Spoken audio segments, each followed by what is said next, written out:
Greetings, brothers. Greetings, Primaris Lieutenant. Today, we're looking at the next episode of our weekly tactics video, and we're looking at Forge World. We've got 4 unit categories to go into. I'm joined by Tony and Mark, so let's get straight into it. Okay, here we are for the next episode of our tier list series, and this time we're looking at Forge World units. We're going to be looking at 4 categories of different Forge World units tonight. It's going to be HQ, it's going to be fast attack, it's going to be heavy support, and elites. So there's 17 units for us to get into. I'm joined once again by Mark and Sanguinius. Not on the wine tonight, unfortunately, but no beer tonight. He'll be whining later. It's fine. Don't worry about it. He'll be entertaining nonetheless, and there is some dreadnoughts to get into, so it should be a fun video. Thanks again for... They're all crap. We can just skip over them now. It's fine. They're not. They're awesome. Thanks again for joining me, guys. Looking forward to this one. And let's get right into it. So tonight's first unit is going to be our Damocles Command Rhino. And I believe this is like a Forge World exclusive model, right? So you have to go to Forge World to buy it? Like the actual physical shop? No, there's 2 special weird tanks that you can only get from Warhammer World, which was a special Rhino and a special Land Raider, and their rules are all in Legends now these days, which is a shame. Okay. This is just available as part of the regular Forge World range. Except at the moment because they're sold out. But it doesn't matter, because it's a Rhino, you just put some aerials on the top and you're done, frankly. Nobody will care. That's very true. So why don't we start with you, Mark? What is the great thing about this Rhino? So it's a vehicle HQ that isn't a Dreadnought. Basically what it does is it allows you to get some CP back, potentially. It's a really, really unreliable way of getting CP back, but if you stack it with a couple of other ways of getting CP back, then you're going to get 1 back per turn. If you want to do so, it can transport 1 model. It can't transport Primaris, or a person with a jump pack, or Terminator armor, or any of that crap.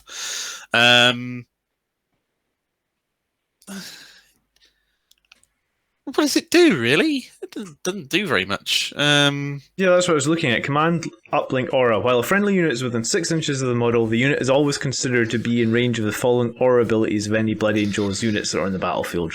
Rights of War and Tactical Precision. I noticed that doesn't mention core character. So... yeah, that's a fair point. Well made. So you have a backfield captain or lieutenant or both, and then you drive this up near everything, or you keep this at the backfield near your gun line. It could give rerolls to your Whirlwind, I suppose, or whatever else you want to buff with your shooting that isn't core normally. But you've got to be taking a captain or lieutenant in the first place for it to be relaying the buffs out of. Do you know what? Those buffs probably specifically say core or character in them, right? Or do they? Yeah, they do. They do. A good point. Yeah, they probably do. Okay, so there's a 90-point Rhino that can transport 1 character that doesn't have a jump pack. Yeah. You can maybe get a CP. I guess it can provide reroll auras in a 6-inch bubble, and you can only include 1 of them for each detachment. Because why would you want to include more than 1 Rhino that carries 1 model? I don't know. You might have like 1 captain and 1 lieutenant, and you want to spread tons of reroll auras all over the bloody place. That's possible, I suppose. Yeah, why don't you jump in here, Tony? What do you want to say about the Command Rhino? I've been trying to make this work because initially, when you look at it, you think this is shit. And then you look at it a bit harder and it's still shit. But this is the use case scenario that I think might be a reason to bring one. You're fighting an apocalypse battle. No. You've got the only models you own are Primaris, Lieutenants, and Captains. So you've got that big old Gravis Captain or something. And you're thinking, how can I possibly give reroll 1s for hitting and wounding to my Sanguinary Guard or my Vanguard Veterans? And here's your answer, the Damocles Command Rhino. It's got a movement of 12, so it can keep up with your jump packs, even though your captain and lieutenant is on foot. And then, just to top it off, it's got a carrying capacity of 1. And you think, what can I put in there? You could put a single normal apothecary. Or Tech Marine. Or Tech Marine. And then, when you've finished getting all your sanguinary card killed, or most of them killed, you can hop him out when they are going to do stuff, and you can resurrect one with him once before he gets shot off the table, and so does everything else. So this is a 90-point way of moving your immobile captain buffs to your Vanguard Veterans or Death Company. It's a bit more useless now than it used to be. It used to give some kind of orbital bombardment, if I recall correctly. Yeah, it did. Charge, which it was crap, but it was cool. Still useless, yeah, but it was slightly less useless than it is now. Okay. I was really reaching to find a proper use for that. Fair enough. That was a bit of a reach, but thank you. It bought me some time because I apparently forgot to upload all these images. So we can talk. We can keep talking crap if you want for a little while longer. No, but it would be nice if this submit button worked. This is how professional we are. Yeah, this is how I have had a long day at work. I'm sorry.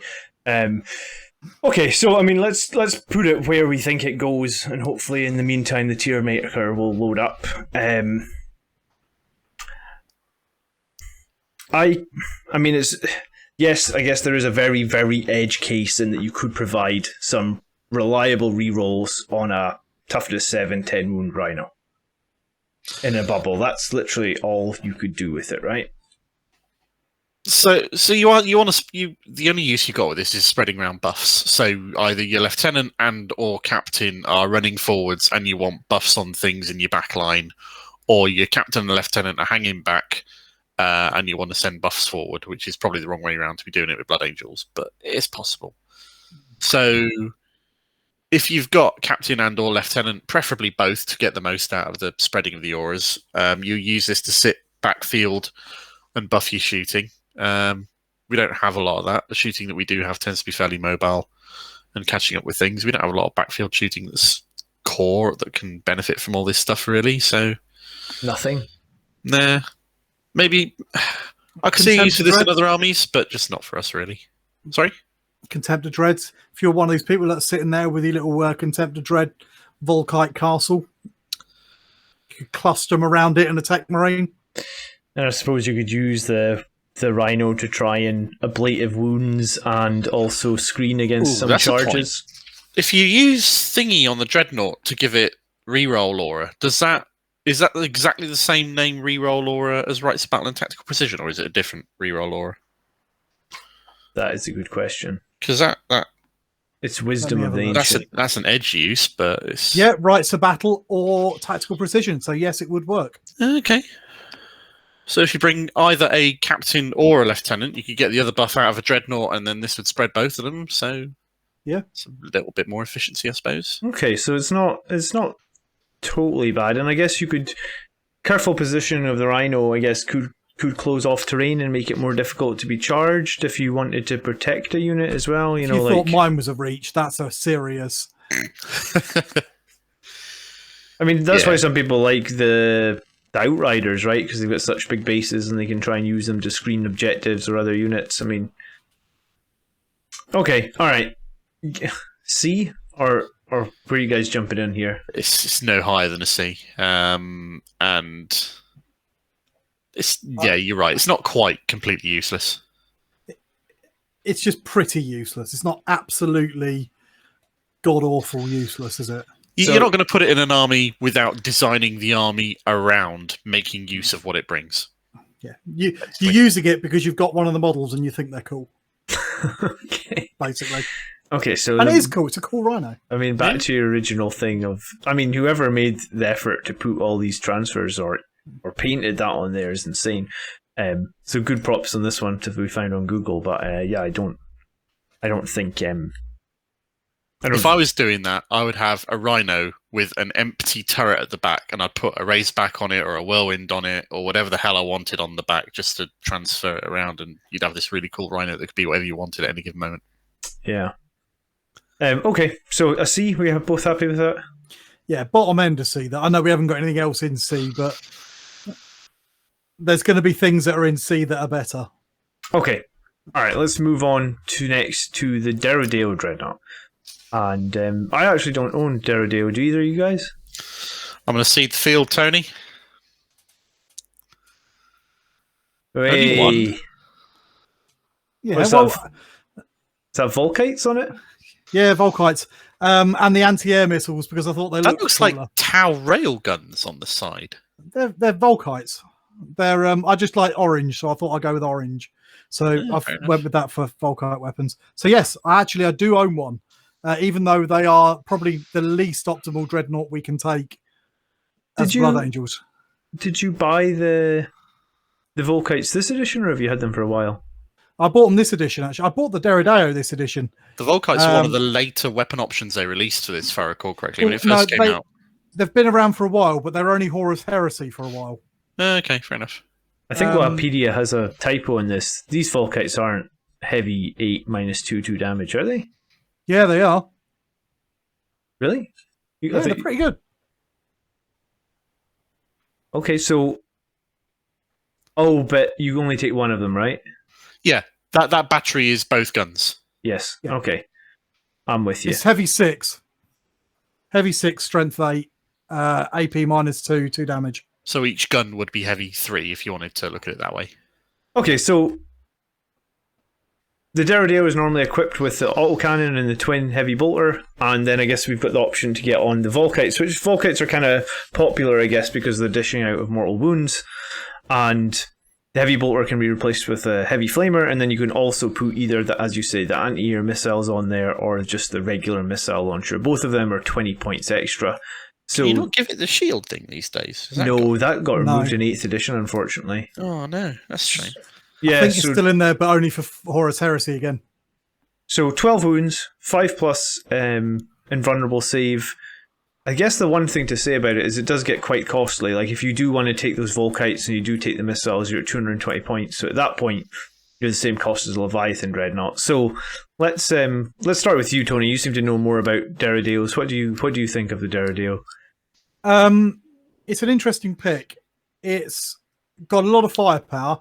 The Anvilus autocannon battery comes with it for free. Strength 7, AP -2, 2 damage, heavy 8. So there's quite a lot of things that are running around that are fairly light. So it's quite a nice pick if you want to go killing things like raiders. You're not wasting any AP, and you're able to do quite a lot of shots.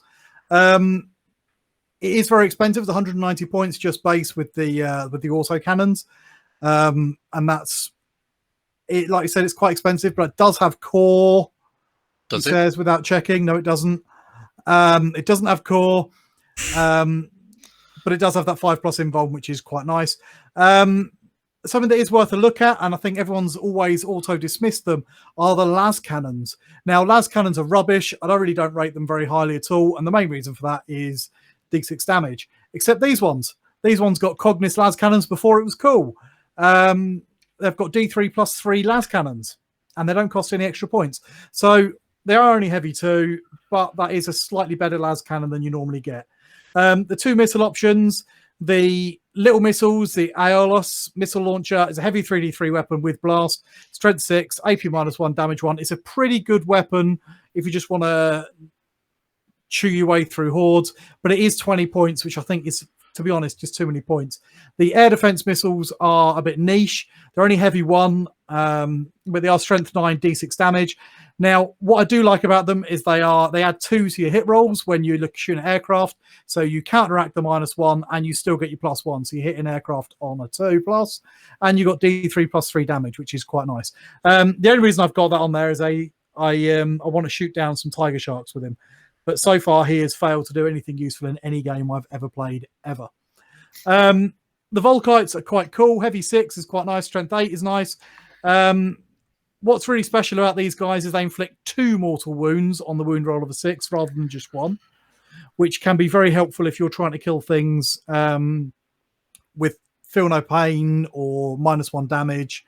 That means that they can be quite handy for that, but they do cost an extra 10 points. So just sticking the Volkites on, it's sitting you at 200 points. So yeah, they are a good shooting unit. They are overcosted for what they bring to the table. Yeah, that's about it, really. Just an expensive shooting unit. Yeah, I guess, like you said, it feels like if you went like with either option, they are quite expensive, and then you have to pay the 1 CP tax from Martial Legacy as well. Mark, you got anything you want to add on the Deredeo? So this is a shooty dreadnought. That's its sole purpose in life, to stand there and shoot. And it does so with a degrading profile that starts at a ballistic skill of 3, which straight away is a point against it in my estimation, which means that you'd need to babysit it with a tech reen to make it able to hit anything. Sorry, I'll rephrase. Able to hit anything reliably. On a 3-up with 6 shots, 1 shot, 2 shot. It's just, you're not reliably hitting things, unfortunately. You can't grant rerolls to it because it's not core. It can create a reroll all around itself, as all dreadnoughts can, which is great, but it can't benefit from it. It's got Duty Eternal, it's got an Invuln save. Yes, resilient enough, but it is slightly overcosted, and it's just not quite good enough at what it's supposed to be its sole purpose, unfortunately for me. I like it. If I was bringing a shooty dreadnought, honestly, I'd probably bring the Venerable Dread with Ballistic Skill 2 and a couple of las cannons, missile launcher or something, and just shoot that, because reliably hitting things is better than unreliably hitting stuff with better guns, in my personal estimation. Well, I think that's fair to say. This seems like I mean, the las cannons being D3+3 is pretty nice, but like you said, with only a 3+ ballistic skill and the degrading profile, you're likely to hit with 1 las cannon, maybe get a wound, and then, at that point it's onto the opponent and their invulnerable save. So I don't think it's a super strong pick personally. I mean, it maybe could be a low B, but I think maybe more realistically is a high C. What do you guys think? It's a solid C for me, to be honest. I want to like it more than I do. Something I didn't mention was the plasma cannon, and that can be quite nice. It's cost the same as a Volkite. And a heavy 6 plasma cannon is pretty nice. With base 2 damage that goes up to 3, it's not a bad base plasma 2 cannon. damage that goes up to 3. It's a good plasma cannon. But it gets 6 shots. It's only got 12 wounds, so I'd be on my well bracketed after the first round of shooting. It does not kill itself with shooting. There you go. It takes two sets of shooting to kill itself. Okay, all right. So it will kill itself on turn 2. Yeah, so it's a decent plasma cannon. Yeah, which is something we should have mentioned. And the heavy flamer, I think it's supposed to be there for charge defense, but really, if people are charging your Deredeo, it's pretty screwed anyway. Yeah. So yeah, it's a flat C to me. It's too many points. It was 170 points. I think it'd be worth looking at, but 190, it's too many points. Yeah, I agree with that, and I think maybe their defense missile launcher for 20 points is nice that it's going to hit aircraft on 2s, but that's such a niche situation. How many times it'd be good for that game against Admech you played the other day. It would have been good for that, sure. But yeah, so a C coming in higher than the Command Rhino, I think. Yeah. Yeah, I'll go with that. Okay. It's a shame because it looks really cool. It does look cool. I bought it because it looked cool. That's why it's got the air defense. They're the weaker missiles, but they look better. I don't know. No, I quite like the pods. Oh well, that's me. Okay, let's move on to a staple of my lists in 8th edition. This was our Leviathan Dreadnought. And he did get nerfed a little bit. I mean, it's hard to say he got nerfed, actually, because he went down like 110 points, right? It used to be, I think it was 330 points. Oh, yeah. So what he lost was he lost 1 toughness, and he lost his 4+ invulnerable save. But for 110 points, it's kind of actually okay to lose that. He doesn't have core, and he does have that degrading profile, and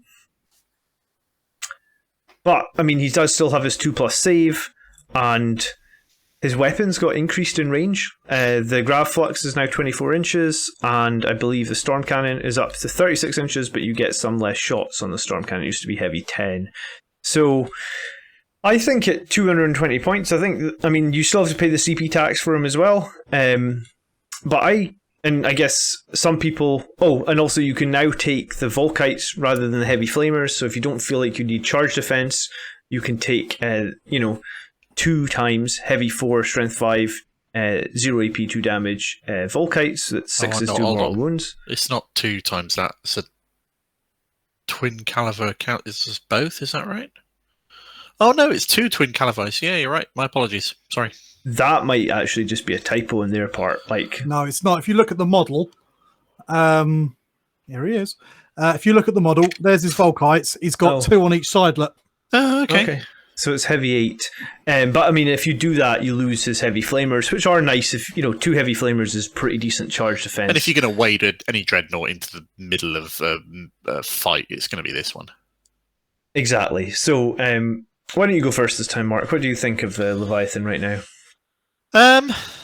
So I was once in a doubles game with a mate. We were both playing Blood Angels, and we came up against this absolute dick list in like 7th or 8th edition, where we were facing a couple of people who had 2 Leviathans each in their 1,000 points list, and this is when they were like 350 points each. Each of them were dual storm cannons, and they'd blow the crap out of everything they were facing. It was horrifying. I'm really glad they're less horrifying now than they used to be.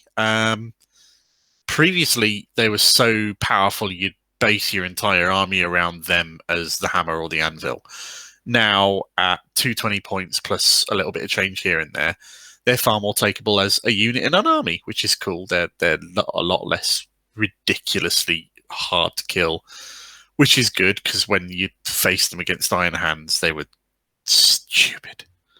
So stupid. But anyway, I'm getting slightly bogged down here. Yeah, the guns are good. The melee weapons are good. It's a good platform. The only thing that I don't like about it is that it's got a degrading profile, which is unsurprising with the huge amount of wounds it's got, and the fact it's not core. It's really tough. It's got an invulnerable save. It's got duty eternal.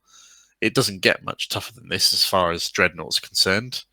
Yeah, it's cool. I like it.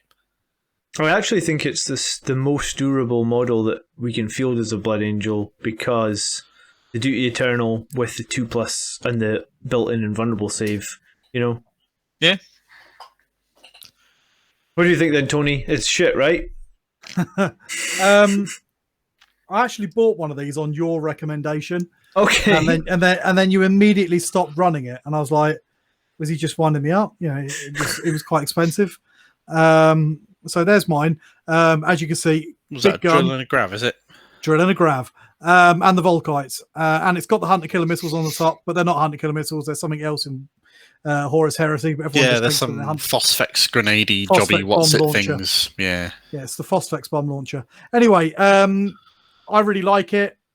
Even with the CP tax, it is a little bit expensive at 220 points. It's worth looking at the weapons, because there is a bit of discussion about the weapons.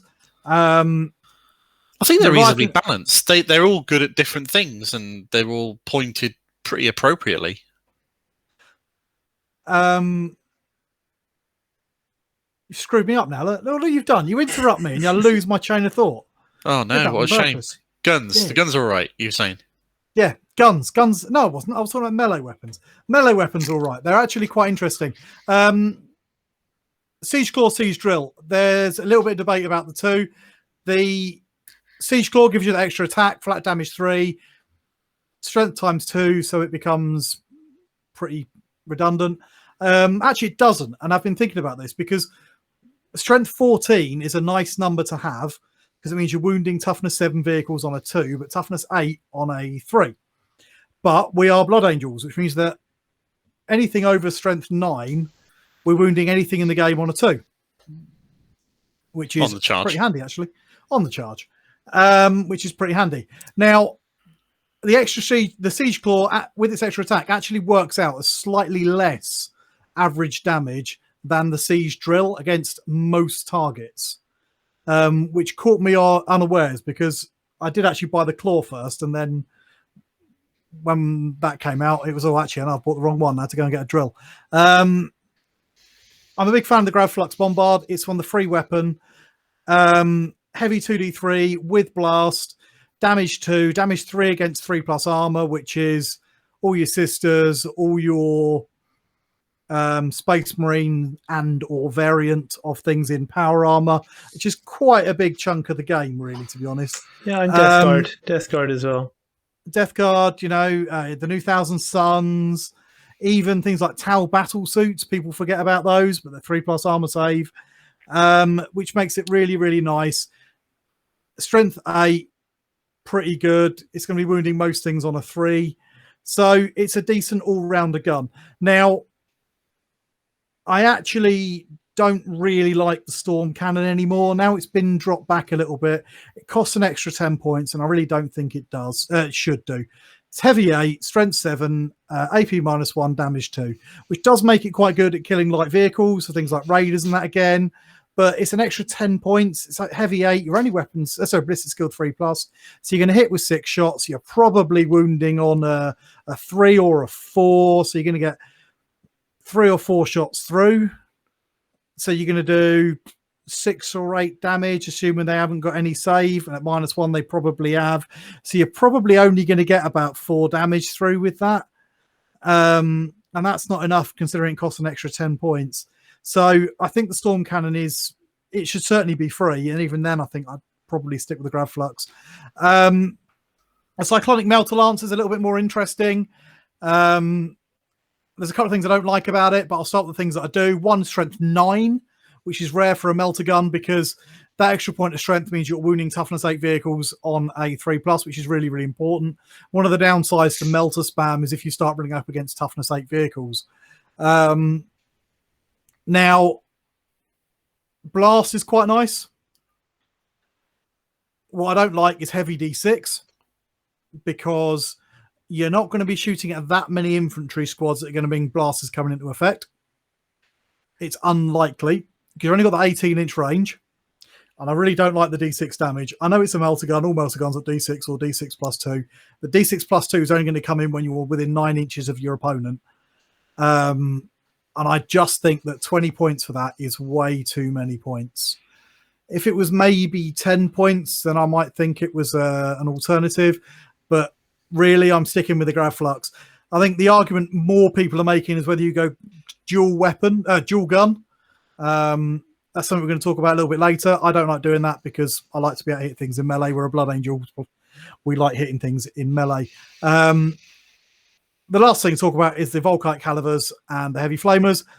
Heavy Flamers are great if you want some charge defense. I would argue that not many people are going to charge your Leviathan Dreadnought, or unless if they are, they're going to double gun. Unless it's double gun, and then maybe there is an argument. But if it's double gun, it's probably hanging back a little bit anyway. So I would generally go with the Volkites. You get quite a lot of shots, 8 shots. Even if you're going to Overwatch with him, you're still going to get 2 or 3 hits out of that. Okay, it's not the 7 hits you're going to get out of the Heavy Flamer, but it's still a few hits out of it. And all the other times, it's going to do a little bit more damage. It's even got 30-inch range, which means you're able to do something while you walk up, which is longer than anything except the Storm Cannon and the Hunter Killers, which are Hunter Killers. Everybody knows what Hunter Killers do. Though you can take 3, which is nice. Yeah, I think you made a lot of good points. I think as a Blood Angel, you want to be running 1 weapon and 1 melee weapon. And I do agree with you that the Grav Flux is my preferred choice there. I think, if you were an Iron Hands player and you were running 2 Storm Cannons, I think you would actually still be able to do a disgusting amount of damage with their Exploding Sixes and their additional ability to stay in the Heavy Doctrine or put a unit into Heavy Doctrine, right? So it's probably good that they put 10 points on the Storm Cannon just for balance purposes. We don't often see that at the moment, but that's how I feel. You're 100% right that the drill will reliably do more damage, but the claw, I guess, will be better if you have multiple targets or more targets. Tony, what do you want to add here? Sorry, Mark. Long day. No, I was. I think I'd always go with the claw because very few things you're going to be attacking with it are going to be able to take the sort of damage a siege drill can dish out. So I think you're going to be overkilling a lot. I'd rather have an extra attack with the claw that I could put into multiple different targets on a unit than I could just stacking huge damage hits into a single target, if that makes sense. Yeah, I mean, I guess the claw does give you 7 attacks, which is very nice. I mean, that's 21 potential damage, I guess. 7? Well, Well, because you Oh, Plus one shit, for shock yeah. assault, In the plus assault one for- doctrine, yeah. Hadn't thought about that. yeah, it's basically 7 power fists that I guess they hit on 3s and they wound on 2s, right? I was use thinking him well for about punching out. drop. No, go on. I use him for punching out knights. There is a little bit of fluff back. It was quite a long time ago now, because the Leviathan was developed on Terra, not on Mars. And the Adeptus Mechanicus didn't like it because they were worried that the Emperor was building something to directly counter knights. Because it talks about the resources going into it. It takes more resources to build a Leviathan than it does to build a knight. And then it also kills its pilot before Redemptors made it cool. And actually, that's what that siege drill is for. Because when you put the siege drill on him, you are able to relatively effectively punch out the real super heavy stuff.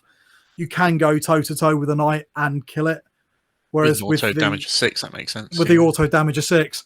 And people aren't really expecting that. So more than once, I've had something like a Knight Gallant or something run in there to take on my puny Dreadnought and then get its face pulled off. So I think that's really what it's for, because I think probably for most things, maybe for killing Demon Prince, but then you still got 2d3.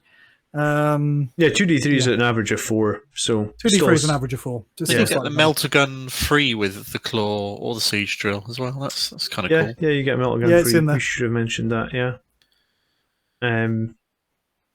What do you think about putting one of these in a Dreadnought drop pod, putting a couple of melter lances on it, and You dropping can't, it in he's and too nuking big. something?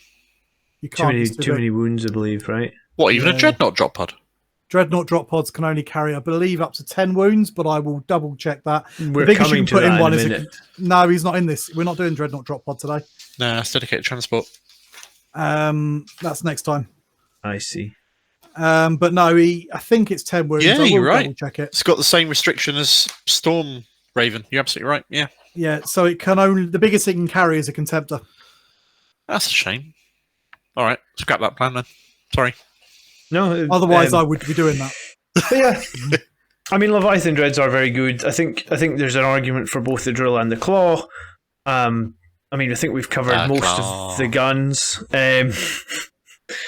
Toy Story reference. I would be tempted to put Leviathan into like A or something. Like, I think it's a very strong unit. I think the only thing that you have to worry about really is no core and the CP tax, right? If you didn't have the CP tax, you'd be spamming him quite happily. Yeah, you're absolutely right there. He's in my top competitive list at the moment. I still have him in there, So A. definitely. Yeah, I'd agree with that.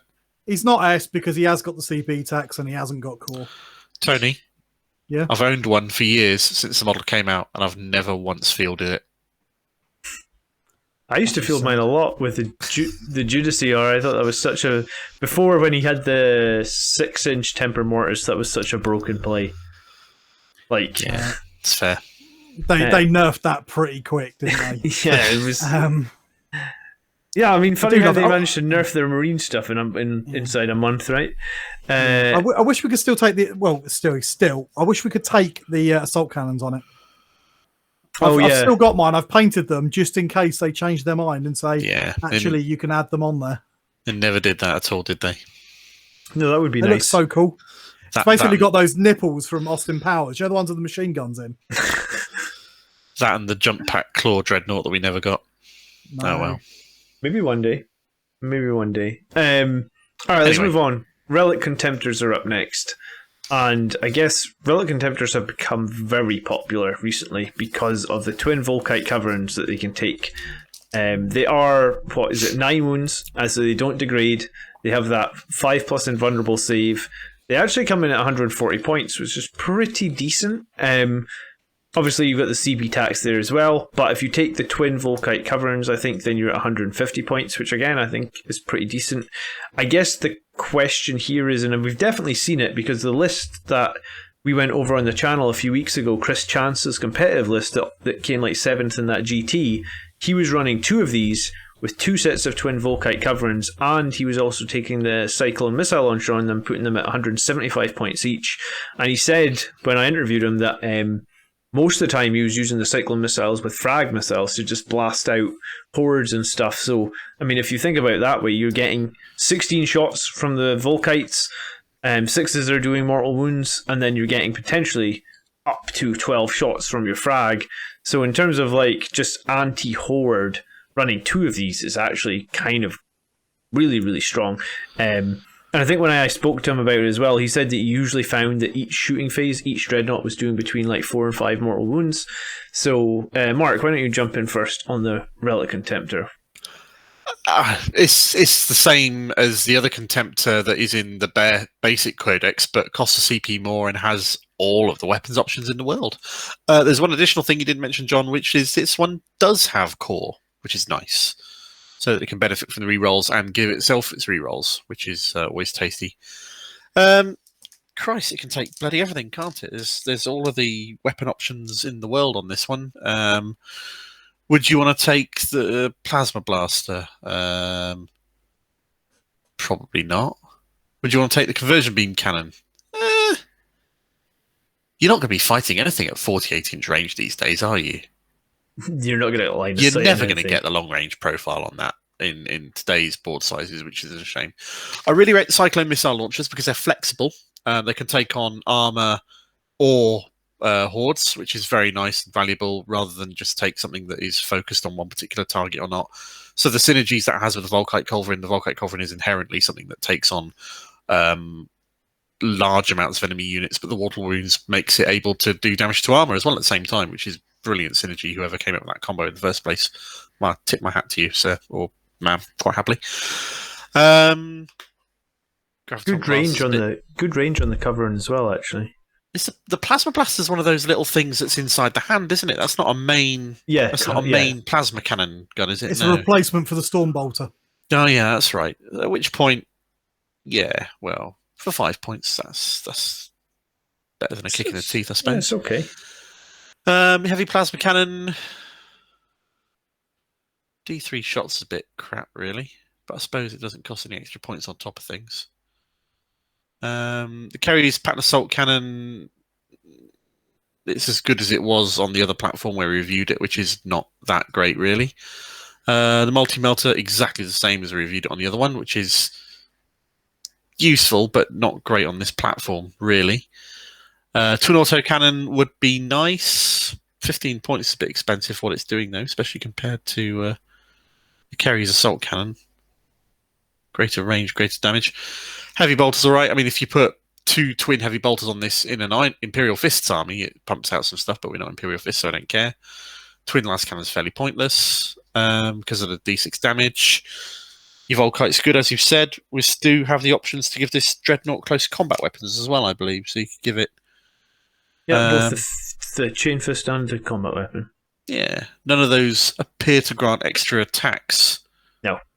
Not this time is round. A real shame. So there's no real point to giving it 2 close combat weapons, which is a shame because that used to be the Blood Angel special Dreadnoughty build that you'd take.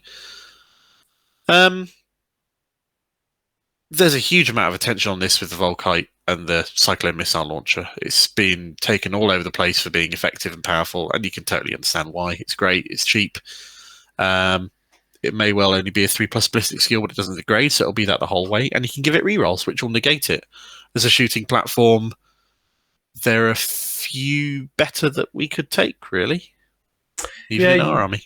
I think you're 100% right. I actually did a video where we compared this to the Redemptor, and the Redemptor in this do like very similar amounts of damage, and they actually survive very similarly as well. Obviously, this has the invulnerable save, the Redemptor doesn't, but I guess the advantage of this is with 1 wound left, you're still shooting at full potential, whereas the Redemptor with 1 wound left is doing fuck all.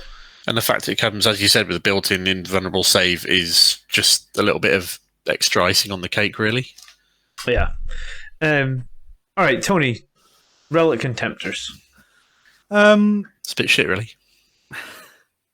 Do you know what? There are no shit Forge World Dreadnoughts, I don't think. Well, I suppose the Deredeo is, but he makes up for it by having the coolest Volkites in 40k. Okay, so I'll whiz down it really quickly. Mark's been over most of this now. A couple of things that stand out to me. I do like the Twin Volkite Culverin. I do like the Dreadnought Chain Fist. However, what I will say is with the Dreadnought Chain Fist, it is better than the Dreadnought combat weapon by that point of damage, by that little point of AP, although AP 4, AP -3 is not generally going to make much difference. If you need to save 5 points, swapping it down to a combat weapon, you're not outrageously disadvantaging yourself. The conversion beam cannon, like you said, is pointless. You'll never get to use it, or certainly not to its full potential, and it costs 5 points to put it on there. I do like the little plasma blaster, although it's a plasma gun, so I'm going to kill myself if I use it. But it's only Assault 2, so it'll take a little while to kill myself with that. The Graviton Blaster version, I think, is a bit shit. I don't know why I would pay 5 points for an Assault 2 Strength 5 weapon that could do damage 2 against AP. No. I don't know why I'd bother taking that. Yeah, so if it was me, I'd probably run a single Twin Volkite Culverin. Yes, the dual ones is probably arguably better. Most people are going to say you're better off focusing your Dreadnought so it only does one thing really, really well. And I'd have to agree with them right up till it came to putting it on the table, and then I'll put a close combat weapon on it, because I really do value that flexibility, even though in a vacuum it's probably not as good. I have got one, and I've naturally equipped it with the worst options that I could. I put the Cyclone Missile Launcher. I don't like it. I think it's too many points. I think 25 points is too many for 7 Strength 4 shots for 25 points. I think is a bit shit. Or 2 Strength 8 ones. I still think it's a bit shit, because probably ain't going to hit one. I don't know, you're shooting a blob of 20 annoying Sisters of Battle with their invuln saves. You might as well shoot them with a frag. Get max shots out of them. Ooh, 12 Strength 4 shots. You know who else has got that? 6 Tactical Marines. Yeah, I mean, Cyclone Missile That's Launchers, not good. you're paying for the versatility, I guess. But You're paying for the versatility of having 6 Tactical Marines or 2 Tactical Marines with missile launchers. yeah, I mean, when you break it down like that, it doesn't sound great. But They're rubbish. Actually, that's not entirely fair. A lot of people really do rate them. I think they're too many points at 25. If they were 10 or 15, then I'd be saying, yeah, take them. The little plasma gun, I think, is all right in the hand. I think, though, if I was going to run one, I'd run it with a Twin Volkite and a Dreadnought Chain Fist, and I'd call it a day. I'd keep it fairly cheap then, because you're only paying the 5 points for the Volkite. I'll stick with his Storm Bolters. Whatever, they're cheap, they're free. And then I'd spam 3 of them if it wasn't for the CP tax, basically. yeah, I mean, I'm kind of with you guys in that, like, I do not run Dreadnoughts purely as shooting platforms. I mean, I like the fact... I mean, Dreadnoughts in close combat are usually really, really strong for us, right? So you're pretty much guaranteed to wound on 2s all the time just because of the Red Thirst. So... yeah, I mean, I guess I see how 2 Twin Volkites can be really good, but I'm the same as you. If I was going to put it on the table at the last minute, I'd rip that Volkite off and put on a close combat weapon. So I think they're probably in an A slot. Do either of you guys disagree, or where do you guys think they should go? I'd run on double guns or triple guns quite happily. We do need some shooting in the army. That's because you're a closet Raven Guard player. And There's nothing closet about me. They're all like on the shelf right here. It's not that hard. and where do you put it? Yeah, I'll put it in A. Above or below Leviathan? Below. The resilience of Leviathan is just too valuable. It's very good. Tony, where do you put it? I think... No, I don't like it as much as the Leviathan, but I'm not seeing Leviathan in competitive lists. I am seeing shitloads of these. That is very true. Well made. And that's kind of where I'm at. So yeah, if you look at any of the successful Space Marine lists, Blood Angels or not, they're spamming the Twin Volkite Contemptors, so much so they've been out of stock everywhere in the world for a long time. Yeah, I was trying to buy some and they're fucking out of stock. They are basically the most efficient fire platform we've got at the moment. The only reason I'm not taking one, even with a single Volkite, is because somebody sent me this one and it was a lovely gift, but it was used, so it's got what it's got. Otherwise, I'll be sticking it on there if I could get one, and then I'll be running it like that. So really, what I'm saying here is, I think it might be an S tier. Yeah, I think that's probably fair. Based on everybody's Based on the running fact them. that everyone's Wasn't running them. wasn't there like a Raven? No, sorry, it was a Deathwatch list that won a tournament with these as well, didn't they? So you've got the Blood Angels coming like 7th in a GT. You've got Deathwatch winning a GT or something with. Yeah, I mean, just so efficient in a build that I would never use, but they are just so efficient. That comes with a danger, and the danger is if this is in all the Space Marine lists that are performing and performing well, then it's in the hot seat for a nerf next time it comes around. Yeah, that is something. So don't get too attached to it. Yeah. So I think currently it's probably sitting at an S. I don't like it because it doesn't synergize with us in that build. We don't give it any benefits and other people do, but it doesn't take away from the fact that it is probably at the moment the most competitive Dreadnought. Even we're seeing more of these than we are Redemptors. Yeah. If I said, if they were in stock, I would already have them, and I would probably get this into my list. I magnetized these guys, so. The Redemptor's cool, but the fact it's got a built-in inland save just pips it straight away. Yeah. And it's much cheaper as well. Yeah. Yeah, 25 points cheaper, I guess. 30 points cheaper if you take the Plasma and the Onslaught. So, and then I guess you remove the unreliability of the Redemptor's cannon, Okay, so yeah, we'll put it in S, and we will try and move on to the Deathstorm. I don't like it, though. I want it to come back down again. The Leviathan's much cooler. All right, Deathstorm Drop Pod next.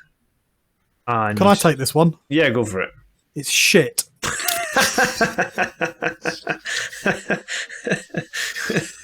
You've been building that up so far. It's because You've been waiting to say that, haven't you? I'm not because. Tell us about it. Go for it. It's shit. There is for a start. Although you can take a Deathstorm cannon array, you ever seen one? Because I sure as fuck haven't.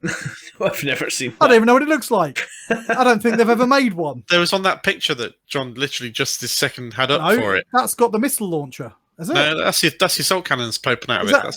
I think someone's made that. I mean, it was Google Images. Who knows? It's entirely possible. But it's the profile of the assault cannon. Look, all the ones 6, you buy have got those 6 stupid missile arrays on them, which means that they cost 130 points. So it's 130 points for something that hits on a 4+ and has got 2 missile shots. So basically, it's 2 scouts with missile launchers.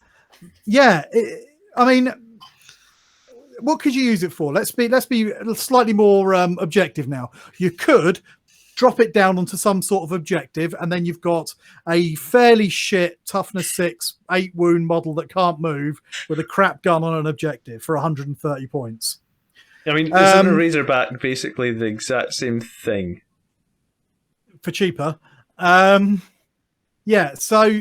Oh, but you could do this on turn 1, assuming you got turn 1, your opponent didn't stick their thing on the objective, because now you've got something with an 18-inch range that you can only put down where they haven't screened. No, it's fucking useless. What is this? In your shooting phase, each time this model is selected to shoot its Deathstorm cannon array or Deathstorm missile array can target and resolve attacks against every eligible enemy model. Each time this model fires Overwatch, it can only resolve attacks with its weapons against charging units, but when it does so, the type of the Deathstorm cannon is changed to Heavy 12, and the missiles are changed to Heavy 4. So this is the same thing as the fortification bunker, right? So if you manage to place this down in range of, let's say, 5 enemy units, you get to shoot at all 5 of them, correct? Yep. Yeah. And you because obviously it has to drop in outside of 9 inches, you can drop it in within range of its guns of as many units as you can work out, basically. Yeah, so it's basically like it's got limited alpha strike potential, because if you drop it in a place where you get to shoot at 5 enemy models, I guess there's no way that the enemy isn't just killing it straight away. And I mean, it's just toughness 6 with a 3+ save. It's not really or going to just survive. moving them outside of 18 inches. Or they send like 1 scout to charge it. And I don't know, if I drop it somewhere that I want to keep clear of stuff and the enemy moves all of its models away from my Deathstorm Drop Pod out for 18 inches, and I'm happy with that. Yeah, that's true. I suppose rather than killing the toughness 6, 8 wound immobile thing that's huge. Yeah. So there's no possible way that not everything on the entire table can have line of sight towards it. Here's a question: can you shoot it with the doors closed? Yes, Technically, you can. yes. But Technically, you can. you're a dick if you do. Okay. I mean, the fact it could shoot, if you positioned it well in turn 1, the fact it could shoot maybe like 5 enemy models. Units. Hitting on a 4+, so you could theoretically, if you managed to land it somewhere in amongst 5 units, but not screened by 5 units, so they'd left somehow as they made a giant circle with a space in the center for it. Oh, And Andrew's then done that before. I've seen that. You'd get 2 shots each, so hitting on 4, so you'd be able to shoot each unit with 1 rocket. Yep. 120 points. Hashtag balanced. I mean, that new orc's only 50 points more. Oh, you're getting so upset with that new orc. You've been banging on about that orc. Yes, he's a bit overpowered. Yes, he's a great model and we haven't had any good new sculpts in ages. Oh, we've heard it before. Rather have a Deathstorm. Okay. Deathstorm Drop Pod, where do you want to put it? In the bin. Is it the first D? I can't argue with that. Yeah, go on. Bring it in a bin. I can't see Sorry, any... Dex. I know Dex has just built one on the Discord, so... Oh, God. Did we review that was a Dreadnought drop pod he just built there, wasn't it? No, he's just bought a Dreadnought drop pod, but he hasn't actually got one of those yet. Oh, fair enough. Okay. We didn't review the other fortification yet because it was in a category all by itself, right? Well, Mark's getting a little bit upset about this, and he wants to do a whole video. Everybody just keeps telling him it's a 10-second job of putting them all in the bin. It's literally not quite what I said. What did you say? Sorry. Oh, I said that there are some fortifications that we could review, and some of them do have some tactical use, and not every single one of them would be D tier, but it'd be close. It'd be close. All right. Well, maybe we need to loop that in with the next video just at the end. We're doing we can that. I'm add getting on. back on the wine. All right. Let's move on. Javelin attack speeder. And I had someone say to me that they like the Javelin attack speeder a lot. Like they're happy to pay the CP tax for it. And I guess if we compare it to the regular land speeder, quite a bit more expensive at 125 points. Still has the 3+ save. It moves up to 9 wounds. And it comes with basically a heavy bolter and the Javelin missile launcher, which is basically like a 3-shot or a 3d6 cyclone missile launcher, right? It's a slightly better cyclone missile launcher. And you can replace that with a couple of las cannons. You can replace its heavy bolter with multi-melta, and it can take some hunter killers. To me, right off the bat, it seems very expensive, 125 points. You want to go first, Tony? Yeah. Were they on the Vitae when they were saying that they think it's good? It's not bad. There are worse things that we could take, to be honest. It's the cyclone missile launcher at 3 shots actually starts to make it a little bit more viable. I certainly wouldn't bother with the frag missiles very often. 18 bolter shots, same as 9 tactical marines. At least it's better than the one that you put on the Contemptor. It's all right, isn't it? I wouldn't swap it out for the las cannons, I don't think. I don't like D6 damage, but at least the other one with D6 damage has got 3 shots to roll them. I think it's too overcosted. Let's sum that up. It's nice and quick. It's fairly tough, but 125 points. I say fairly tough. It's not that tough. It's just more tough than an ATV. It's got 1 more wound and higher toughness. So yeah, I just think it's overcosted. I think if it's cheaper, it'd be quite good, but it's still not got core. You do have to pay a CP tax, and you do have to pay 125 points. So yeah, I wouldn't take it. Mark? So this only exists because back in the first edition Rogue Trader, somebody at GW made a land speeder out of, what was it, a tube of a soap tube or something, liquid soap. It was deodorant. It was a deodorant can. Stuck some guns on the side and called it a land speeder and sprayed it and painted They it. actually released rules in third edition where they reused it, and that was where it was the picture for the vehicle creation rules. Yeah, and it was their example. I mean, it looks cool. Great model. It's primarily a Horus Heresy unit that has been brought with a little bit of 40k rules, which is, great, I'm sure. I don't see any reason why you'd take this over a normal land speeder if you were going to take a normal land speeder. It's a relic, so it's going to cost CP. It's not core. The other one's not core, so that's largely relevant. It's fast, but it doesn't have the auto speed option that I believe the other one had. Yeah. If you want to outfit it for anti-armor, then the twin las cannon multi-melter build is effective enough, but the guns don't synergize in terms of range, which is a real shame because multi-melter needs to be close up. The las cannon can be effective at long range. Missile launcher. Once again, I appreciate the versatility, but paying 125 points for this. It seems like a lot. I mean, you can I'd do it if I owned one for a laugh. I wouldn't. Yeah. I wouldn't choose to take it in a competitive army.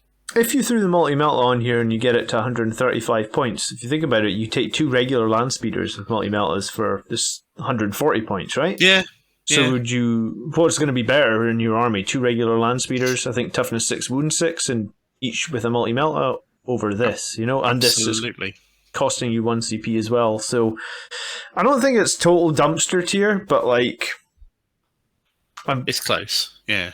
It's in I'd put it above this Rhino, maybe. It's too many points, isn't it? If it was 100 points, you might think about it, because then it would line up slightly more expensive than the land speeder Typhoon, the rocket launcher one. Yeah. And it's slightly better than that, and that would line up about right, wouldn't it? But 125 and a CP, it's just far too many points. Yeah, agree. The relic idea with the CP costs for all of these things that are Horus Heresy units brought forward into 40k makes sense fluff-wise, but it really just does do a number on their usability. Then again, if you could spam Leviathans and I think it's intentional. Contemptors with them, then what? I think that Forge World units are designed to be slightly overcosted, so that you don't start. You remember the days back when we used to play, and if you want to bring Forge World or special characters, you had to ask for your opponent's permission. Yeah. And I think that now you don't have to ask your opponent's permission, but they don't really want them because they're not totally balanced in, because they're not updated as often. So they just overcost everything a little bit. And then if they're not quite balanced in, it doesn't matter too much because they're a bit overcosted and people don't use them too much. That's my conspiracy theory. I've got my own Forge World conspiracy theory, which I'm not going to say here, but I'm just going to say for podcast. Yeah. Yes, let's do it. Let's do it. Tune in for the Forge World conspiracy episode. Are we putting this above the Rhino or not? Yeah, put it above the Rhino. Yeah. Okay. Yeah, at least its guns can do some damage. Okay. Let's move on then. And we actually got another land speeder next, which is our land speeder Tempest. And I do not know very much about land speeder Tempest, to be honest. So why don't you start, Mark?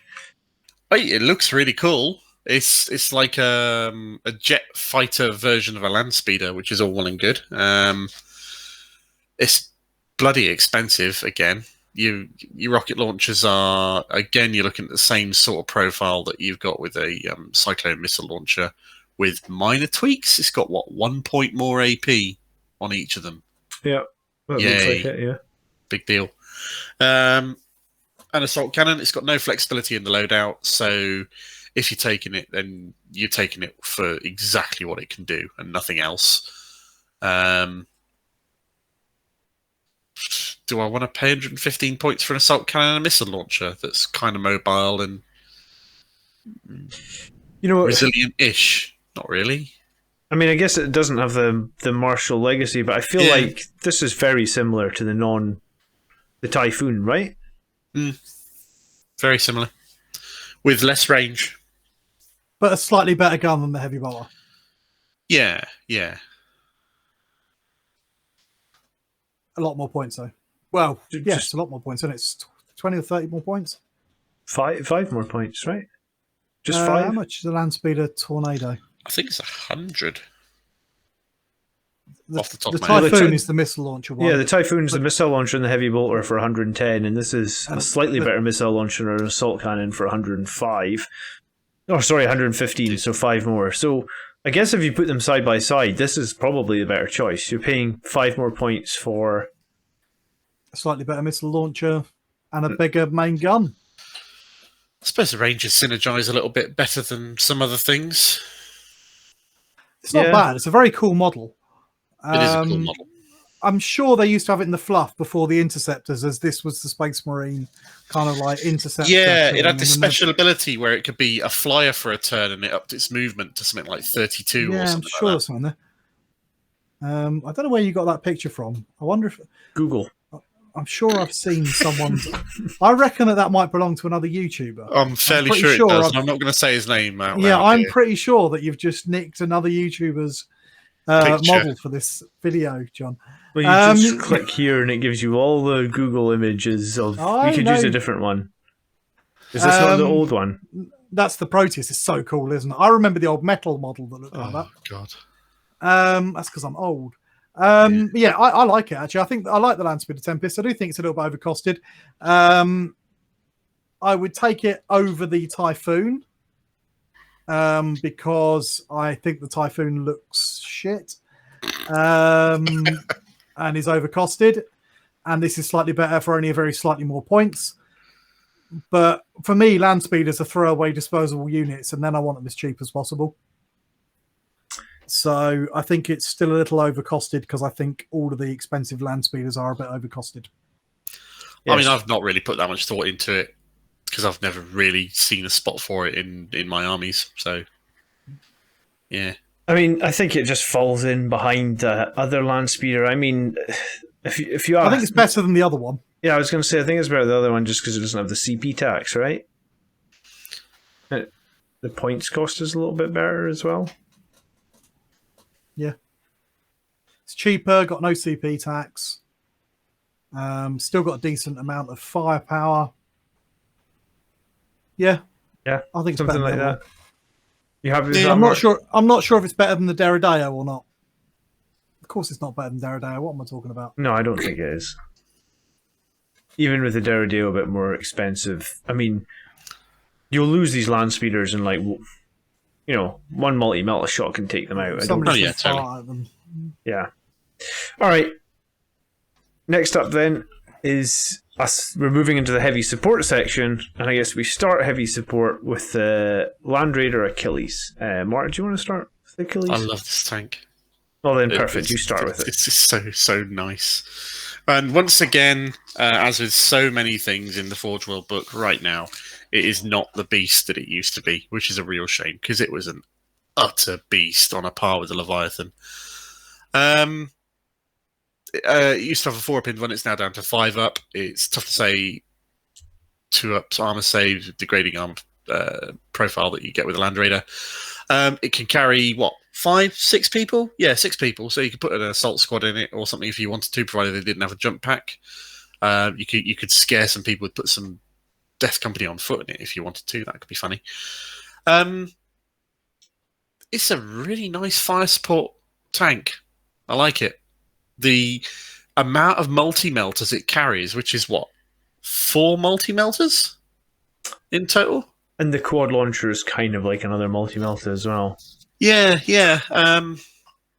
The shatter shells, when you fire in close range, 24-inch synergizes really, really well with the multi-melters. I admit I'm not considering the Volkite culverins here in this case because the one I own has got multi-melters on the turrets. I don't think they multi-melters sell are it with the points. culverins. I've not seen. I don't think they sell it period anymore, They actually. did. Whether they do or not anymore, I don't know. But they certainly did because that used to be the Horus Heresy loadout for this tank more than anything else. So you got 8 multi-melter shots? Is that right? 2, Yeah. 4, 6. Yeah. Yep. That and you're 4 shatter cells. doing a huge amount of damage there. That's great. That's really, really potent. Yeah, I mean, it's basically a Devastator squad worth of multi-meltas on a platform that is T8 with 16 wounds and a 5+ invulnerable save. That would be 320 points at that point, which is 340 points. Oh, of course, because two twin multi-meltas. Yeah. But sure, I mean, you could drive that into the middle of whatever you want, and it'd take some hits quite happily. Yeah, and I mean, it punches back, and it's also got the indirect fire as well. If you can't see anything for some reason with the only problem is your synergy in that, because when you start driving a tank like this up into range of multi-melters and shatter shells and stuff, you become vulnerable to being tagged in combat, at which point you can only shoot at what you're in combat with, which negates a lot of the firepower that you've got, which is a shame, but you could make use of it as a colossal distraction kind of effect. Imagine having one of these driving up your midfield alongside a Leviathan Dreadnought or something like that. Yeah, and I kind of like your idea of put just 5 or 6 Death Company Marines inside, no jump packs, maybe just like 1 Thunderhammer or something. Run forward, tag me, haha. Guess what's coming out the door at you? Yeah, great fun. Yeah, unfortunately, they forgot to put the assault ramp on this variant of the Land Raider, but we can deal with that. I mean, it's a great unit for fire support, I think. Arguably, I guess, probably one of the most survivable fire support. And when you factor in that it can do 8 multi-melta shots plus 4 shatter shell shots that are also strength 8, also 3 damage. I mean, the damage output is very, very strong. I guess with a tech, this is the sort of unit you'd want to have a tech marine with, right? So you get 2+ on the ballistic skill. If you're spending that much money on it, absolutely. What do you think here, Tony? It's certainly got a lot of damage output, and it's certainly very tough. It's only got move 10, so your Leviathan can almost keep up with it. It's a lot of points. 340 points. The Volkite's not bad. Volkite's not a bad option at all. Volkite's not a bad option. Volkites are never really a bad option, I don't think. I generally am of the opinion if it can have a Volkite, I give it a Volkite. In this case, though, I might be tempted not to, because I'm going to put 340 points isn't a huge difference, is it? And then I can get a lot more firepower out of it. It is quite nice to go charging into something. I'd be tempted even to charge things with it, because they're not going to kill it. And if you can, that way you get to pick what's tagged in combat with, and make sure it's something expensive that you can put all those big guns into. Yeah, it's very powerful. It's very tough. I think it's a little bit too many points for me to consider taking. It's probably costed fairly appropriately, to be honest, for the amount of damage it can do. We're kind of in that same kind of ballpark with our bigger repulsors and things like that. We're in a similar kind of area. I think it's probably better than the repulsors were. I'd rather have one of these. Yeah, I think you're 100% right. I think it doesn't have Martial Legacy either, so you don't have to pay CP tax for it, which is nice. You could do a lot worse than build your army around this. Maybe you could do a lot better, but you could do a lot worse. Yeah, at the start of 9th I actually looked for these, but they've been out. They just don't exist. Like they literally don't even have a button to click on them on the Forge World site. So I picked up somebody's second hand off eBay. They painted it up as a Night Lord tank. It got sprayed over very quickly. I may have saw that one on eBay, because I was looking at one on eBay that was Night Lords. This was a few years ago now. Oh, okay. Maybe it wasn't that one then. But yeah, I mean, I guess to me it feels like you could, like if I had one, I would probably happily run it. I mean, is it a B or an A, I guess is the question, really. I don't think you could easily slot it into any list. If you wanted to run it, you'd be building your list around it, because it is that big and strong and powerful, and you want to make sure that it is a feature and not something that just gets taken out really, really quickly for having done nothing. So, bearing that in mind, I put it in B. Because it is good, but having to build your entire list around it doesn't quite feel right for the sort of armies that and strengths that Blood Angels as a whole would go in for. Yeah, I would agree with that. I mean, what do you think, Tony?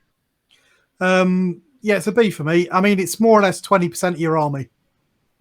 and it doesn't synergize with us. If we were Iron Hands or something, give it that 6+ feel no pain, I think it'd be rating a little bit higher. But for us, it doesn't synergize all that well, so it has got a lot of damage output. It is very tough, but it's not helping us do the thing we do best. And it's a lot of points to do that. So I think it's a B for me. Okay, then we'll put it straight into B. I think the only... I was going to say something, it's gone, I think. I think that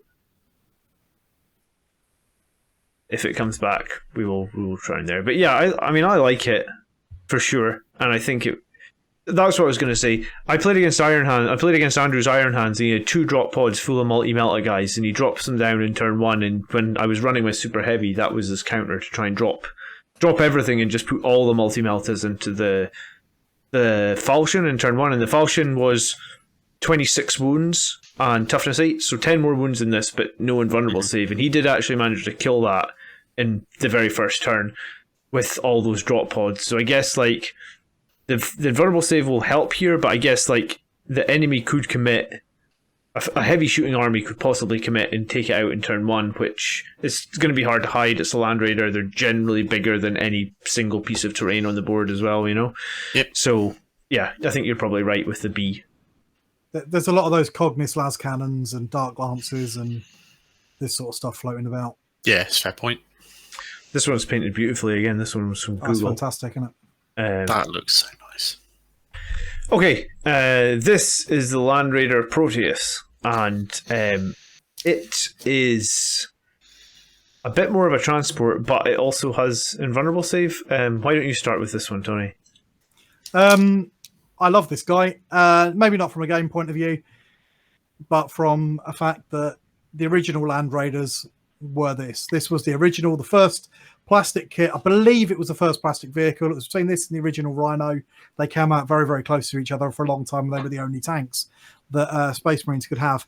And then they decided that, as a bit of a homage to it, when they that Forge World were going to remake it as the Land Raider Proteus, and it's got all this fantastic backstory of this is the original version. This is the one that went out with the expeditionary fleets when humanity was first traveling the stars as their kind of like transport / tank.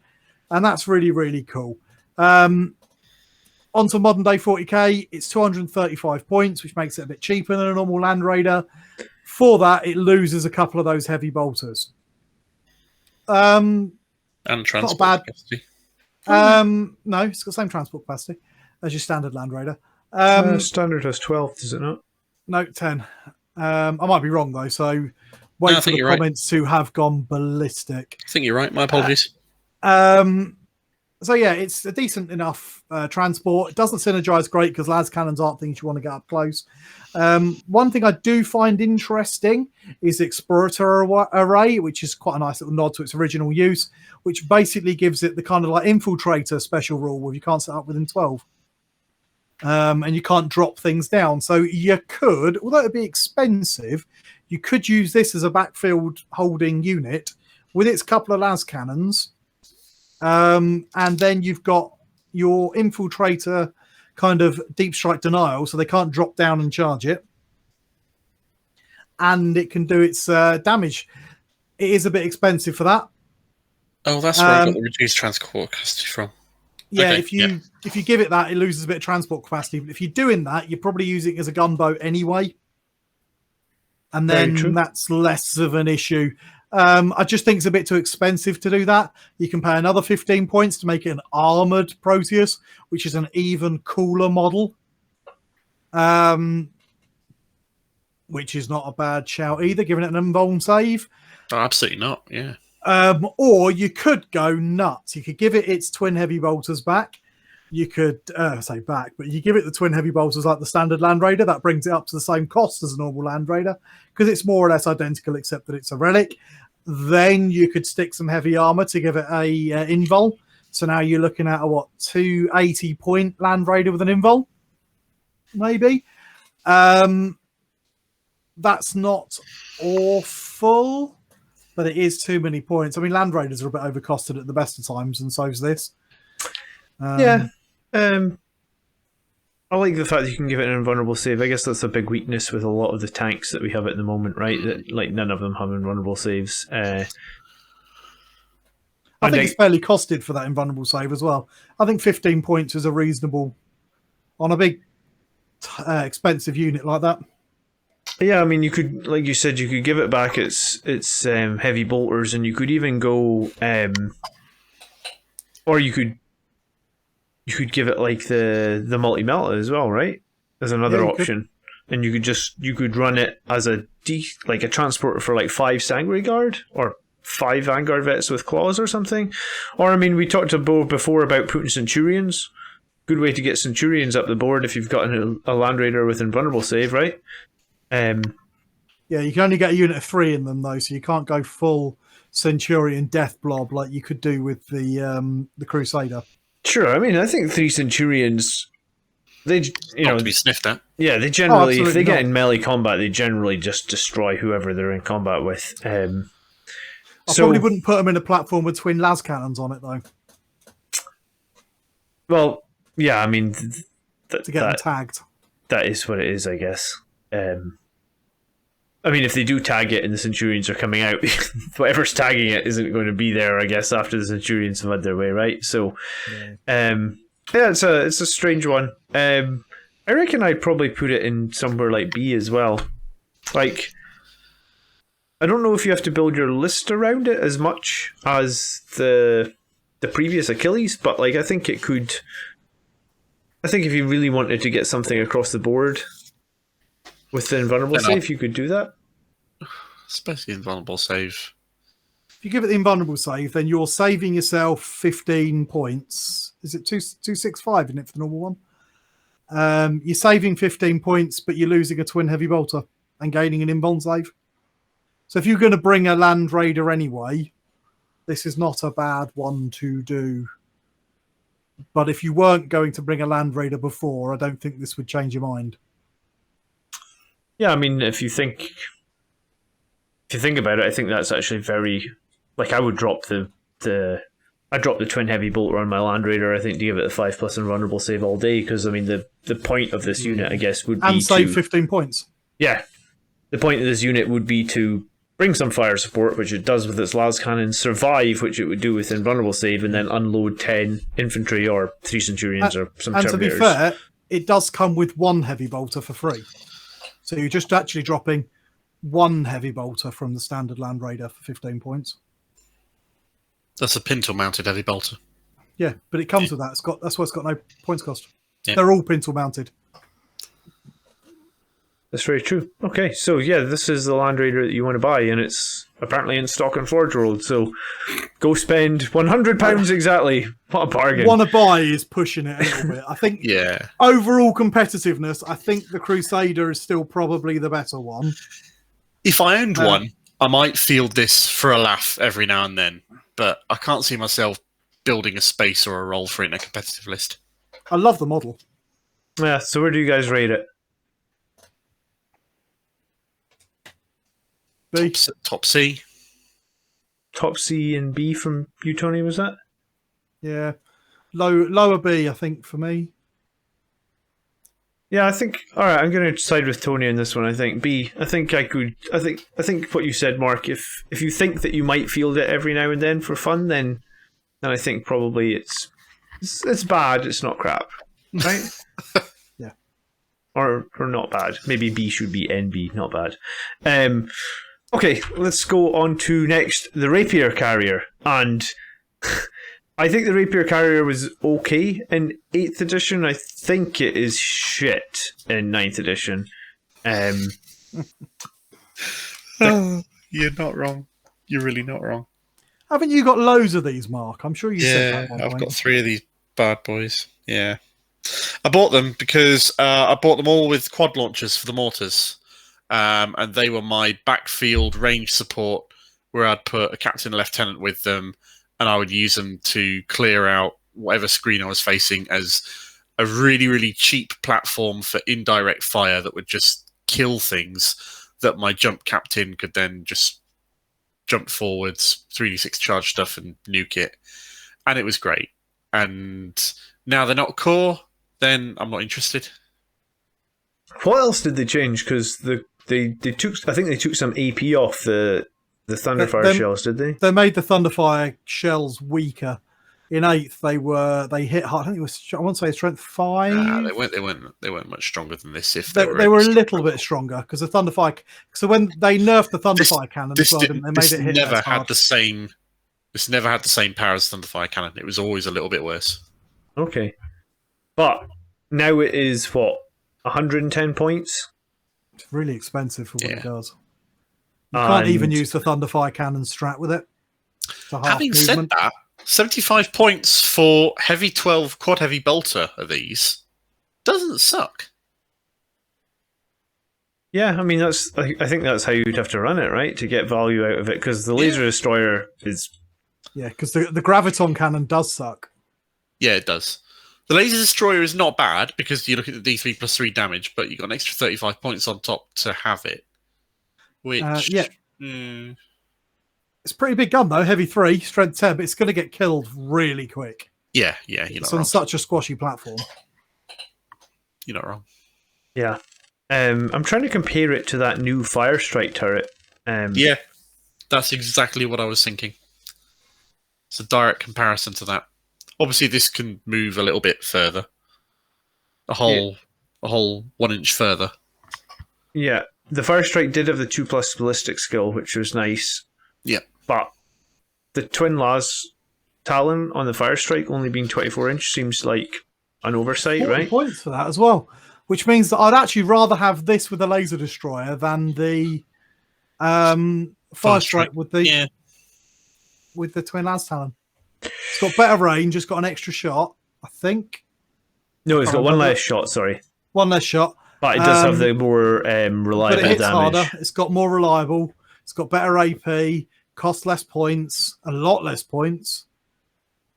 Yeah. So I mean, it's. Yeah, I'd rather have this than that. Do you know what? It does have the vehicle keyword as well. So I guess like you can repair it. Yeah, and you could also awaken it, right? Yeah, if you haven't got anything better to awaken, you could. Or if you have multiple Tech Marines. Does the Tech Marine that come with a Thunderfire cannon have the ability to awaken, or does he just repair? No, it doesn't. No, he just repairs. Okay. Okay, so they're maybe not as bad as I originally thought. I mean, they still seem very expensive at 110 points. They're still a bit crap, but they're just perhaps not. Yeah. Yeah. I'm not taking it, though. Well, you own 3 of them, Mark, so where do you think it should land? It's not been out of my cabinet since 9th End dropped and these new Forge World rules came out, which nerfed everything Forge World into the ground.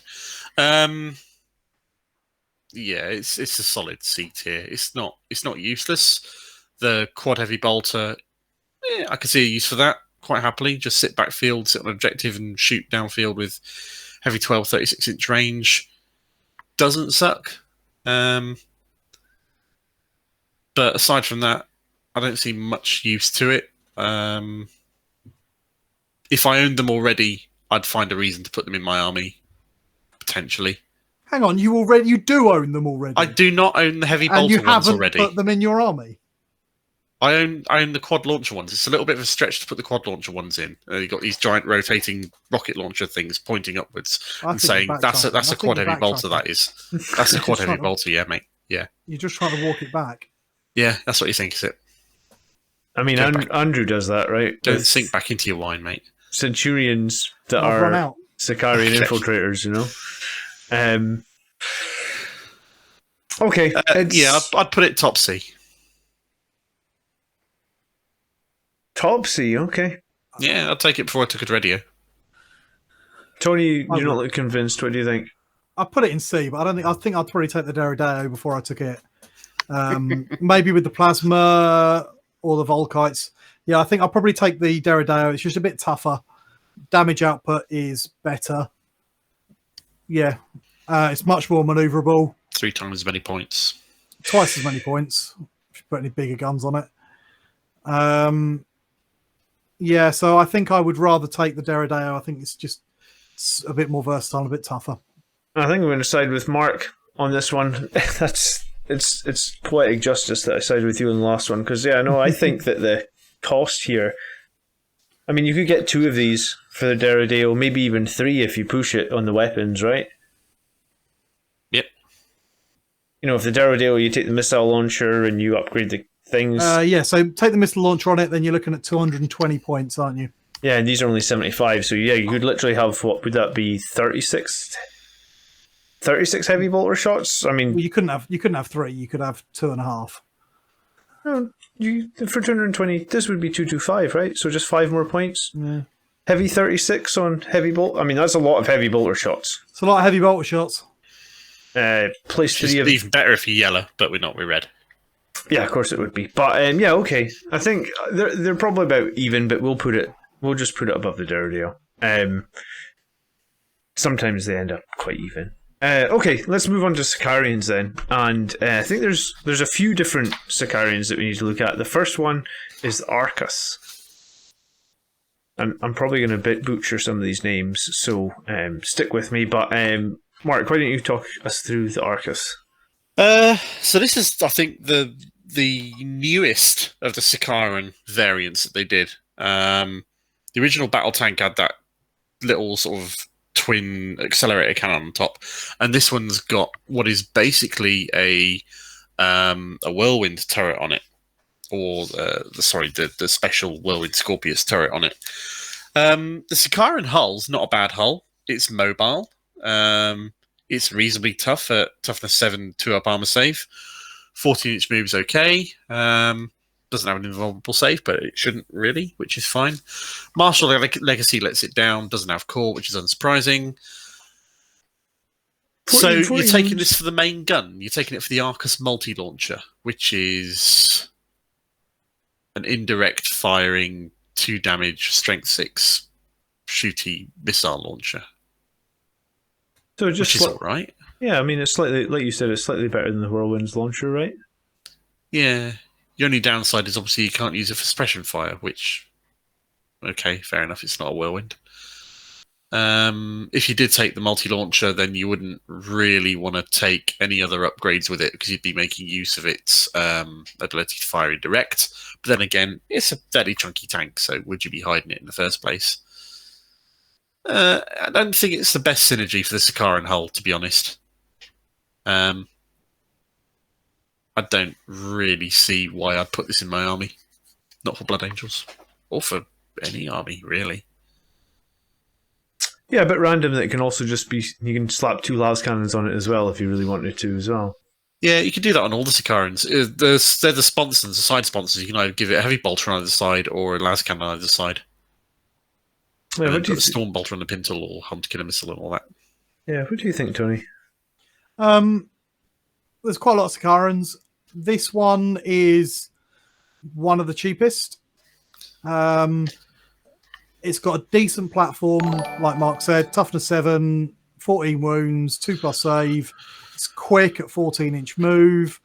I like the platform. I just don't think that the guns synergize with it. The big thing about this is that multi-launcher, which is, like we said earlier, it's like a better Whirlwind gun, but without the strat. The thing is, though, that its real benefit is that it can be shooting at targets that are not visible to the bearer. If you're doing that, you're going to hide it. If you're going to hide it, it can't fire its heavy bolter.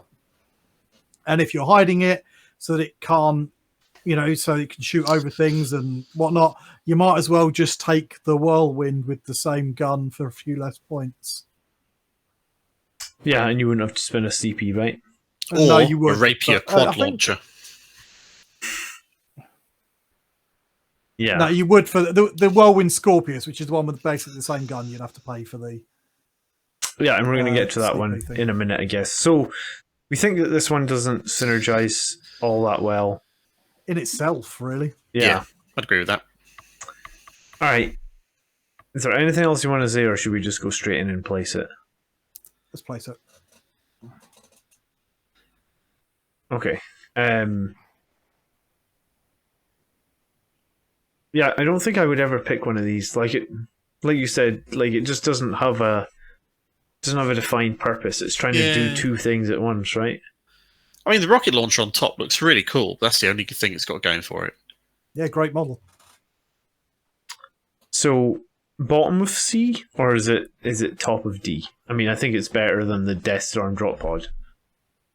Yeah, but those things I've had for breakfast.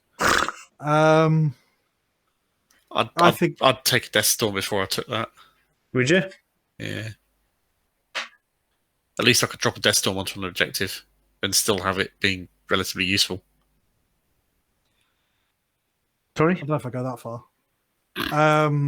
But I do think I think it's rubbish. Stick it in D. Alright, after the Deathstorm. That surprises me, but that's where we'll put it. I personally think it's better than a Deathstorm, but Alright. Well, yeah, it just doesn't make sense, I guess. So let's leave it in D and come back. Alright, next up is the actual Sicaran battle tank. Do you want to start with this one, Tony? I quite like this one, actually. I mean, at the end of the day, it suffers from the same problem that all tanks have got, and that it hasn't got core. But it's reasonably costed, though certainly not cheap. The autocannon on it is quite nice. Strength 7, AP -2, 3 damage. Heavy 6, so it gets quite a lot of shots. This makes it quite a good tank for shooting down things like light transports, raiders, this sort of thing. 3 damage is nice for killing 2 wound infantry with -1, so things like Death Guard and that makes it fairly nice for killing those. So it's got a pretty decent gun on it. It is a bit overcosted. It doesn't have core. It's nice and quick. Like I said earlier, the Sicaran actual platform is really nice. I think the sponsons are all way too expensive, so I wouldn't bother with any of them. I was going to run one. Yeah, I mean, 15 points for a heavy bolter seems overcosted for sure. I mean, last cannon suit at 20 points seems quite standard, but the heavy bolters, like if the heavy bolters were 10, would you throw 2 heavy bolters onto it? Feel like I probably would. So I probably still wouldn't, because it's just so expensive anyway. Such an expensive platform. I'd need them to synergize really closely with what the main gun was doing, I think. To be fair, they do. Heavy bolter, strength 5, a slightly lower tick, but similar sort of range. Lots of shots at 2 damage. It's going to synergize fairly well with its main gun. But I think it would be sticking those on it's going to get really expensive, because I've already got one heavy bolter. And I don't think, I'm not sure, Mark, you've got the book in front of you. I'm not sure if you have to pay extra for that one heavy bolt that's already got, which would mean the base cost was already 180 points. Which is a lot. You will do. You'll have to pay 15. I think you do. So the base is actually 180 points. Even if they were 10 points, that'd be 175 points base. And I think putting 2 more, putting up for that 200 point mark is too many points for something without core. Each heavy bolter in it will cost 15 points. You're absolutely right, yeah. So I think it's too many points really to be that good, but it's not bad either. If you've got one, it's, I don't think you're screwing yourself by bringing it in your army. No, I was I'd going agree to with say, that. yeah, the Predator autocannon, we got surprised the other time we looked at that, because I think I'd completely overlooked it was 3 damage. So this has got the same 3 damage, but its shots is now reliable compared to the Predator. Yeah. You know, yeah, it's got 1 extra AP. It's basically a better Predator. Yeah, more movement, which is literally what the tank is. Yeah, yeah. More toughness. More wounds, better armor save. So like, if we don't like Predators right now, I just could never see myself fielding a Predator. I guess this is a better option if you wanted to have something like this, like an autocannon that's doing 3 damage a shot. This is then the tank that you want to take, I guess. Could be pretty good for killing those AdMech chicken walkers and things like that as well. Yeah, and I mean, but it dies to them fairly easily. Very true. Yeah, but everything dies to them fairly easily. Okay. So 180 points. I guess a 36-inch range platform, 3 heavy bolter shots, 6 of these sort of nicer ones, and then again we've got the CP tax on there. I think, I'm not sure if it comes above the Deredeo and the Rapier cannon, but maybe. Mark, where do you think this lands? Yeah, Yeah, you've placed it about right. Somewhere around those units is about where I'd put it. Tony? If I had it, I wouldn't feel ashamed to field it these days, but I wouldn't be falling over myself to take it at all. It doesn't add anything to my army that I can't get in another platform that has better synergies. Yeah, I mean, at 180 points, it's the exact same cost as a Redemptor Dreadnought with an Onslaught Cannon and a Plasma Cannon, which... I mean, maybe you get slightly more reliable number of shots, I suppose, out of this. But you give up the close combat, which is very good for Blood Angels. Okay, where do you think it goes, Tony? Bottom of B, top of C, I think is where it's too many points. If it was a few less points, I'd be saying this is a good tank. Yeah, it seems to be the story of everything here, I right? said my conspiracy theory that they've intentionally overcosted all the Forge World units so we don't use them. Yeah, I mean, I don't think I pick it over. I don't think it's overcosting. It's not just overcosting. Every single one of these units that we're looking at and reviewing in this video and the next one have all lost an ability or a line or a power that they used to have in the previous edition, that in the jump from the Forge World rules writing team to Games Workshop rules writing team who wrote this book, they just got rid of every special cool rule. And it's a real shame. It's lost so much character from all these Forge World units in doing it. I want to see what it was. I don't know if it's in here, though. Okay, cool. Yeah, you clue us in on what it was. It ignored all negatives to hit because it was like an auto-tracking it's supposed to be like railgun style and... cannon. Yeah. And it was really, really good in 7th Ed and so on because it would just shoot down flyers and had no care for how fast they were moving and all the negatives you could stack for them from being hit. Yeah. I remember it being really cool. And it still is cool. It's a great model. It looks awesome. Yeah, Anyway. I mean, this next one looks awesome as well. Let's move into the Sicaran Omega then. And the Omega is basically plasma cannons. And so you're going to get a heavy 6, and it's sort of the plasma cannon that you get on the Redemptor Dreadnought, just with 1 less AP. But like we said, there's not a huge difference between -3 and -4 AP, you know? And flat number of shots as well, which is just quite a big buff. Yep. Very true. A flat 6 shots is pretty tasty. So 190 points then, because you have to pay for that 1 heavy bolter. Yep. Same options as the last couple. Throw on some las cannons, throw on some more heavy bolters, pay your martial legacy, and I guess, yeah, I mean, the thing that makes this attractive, right, is that just when you roll that 6 on the Redemptor Dreadnought, you do legitimate damage for the plasma cannons. So just having that as a reliable 6, obviously you give yourself some mortal wounds, but because you can't get any rerolls up on this, but you know, maybe it's not the end of the world. It does have 14 wounds. What do you think, Mark? Like you said, puts out some nice firepower, some nice reliable firepower. Better than the last one? Yeah, I think so. The versatility the plasma has inherently makes it better than anything with just a single shot profile. The fact that you can just shoot something, or if you really need to make it that little bit punchier, then do so. If you're going to be running a vehicle that has a huge amount of offensive capability and you want to get something out of it, you're going to be running a Tech Marine with it, as we previously discussed, at which point the fact you might be taking mortal wounds from it is a little bit less of a deal because you're going to be able to heal it with your Tech Marine. Yeah, it's not bad. It's not bad. 36 inches is good. It's going to be shooting the entire length of the field, or near as damn it, in modern 9th Ed field sizes. Am I going to take it? I don't know. If I'm running plasma, then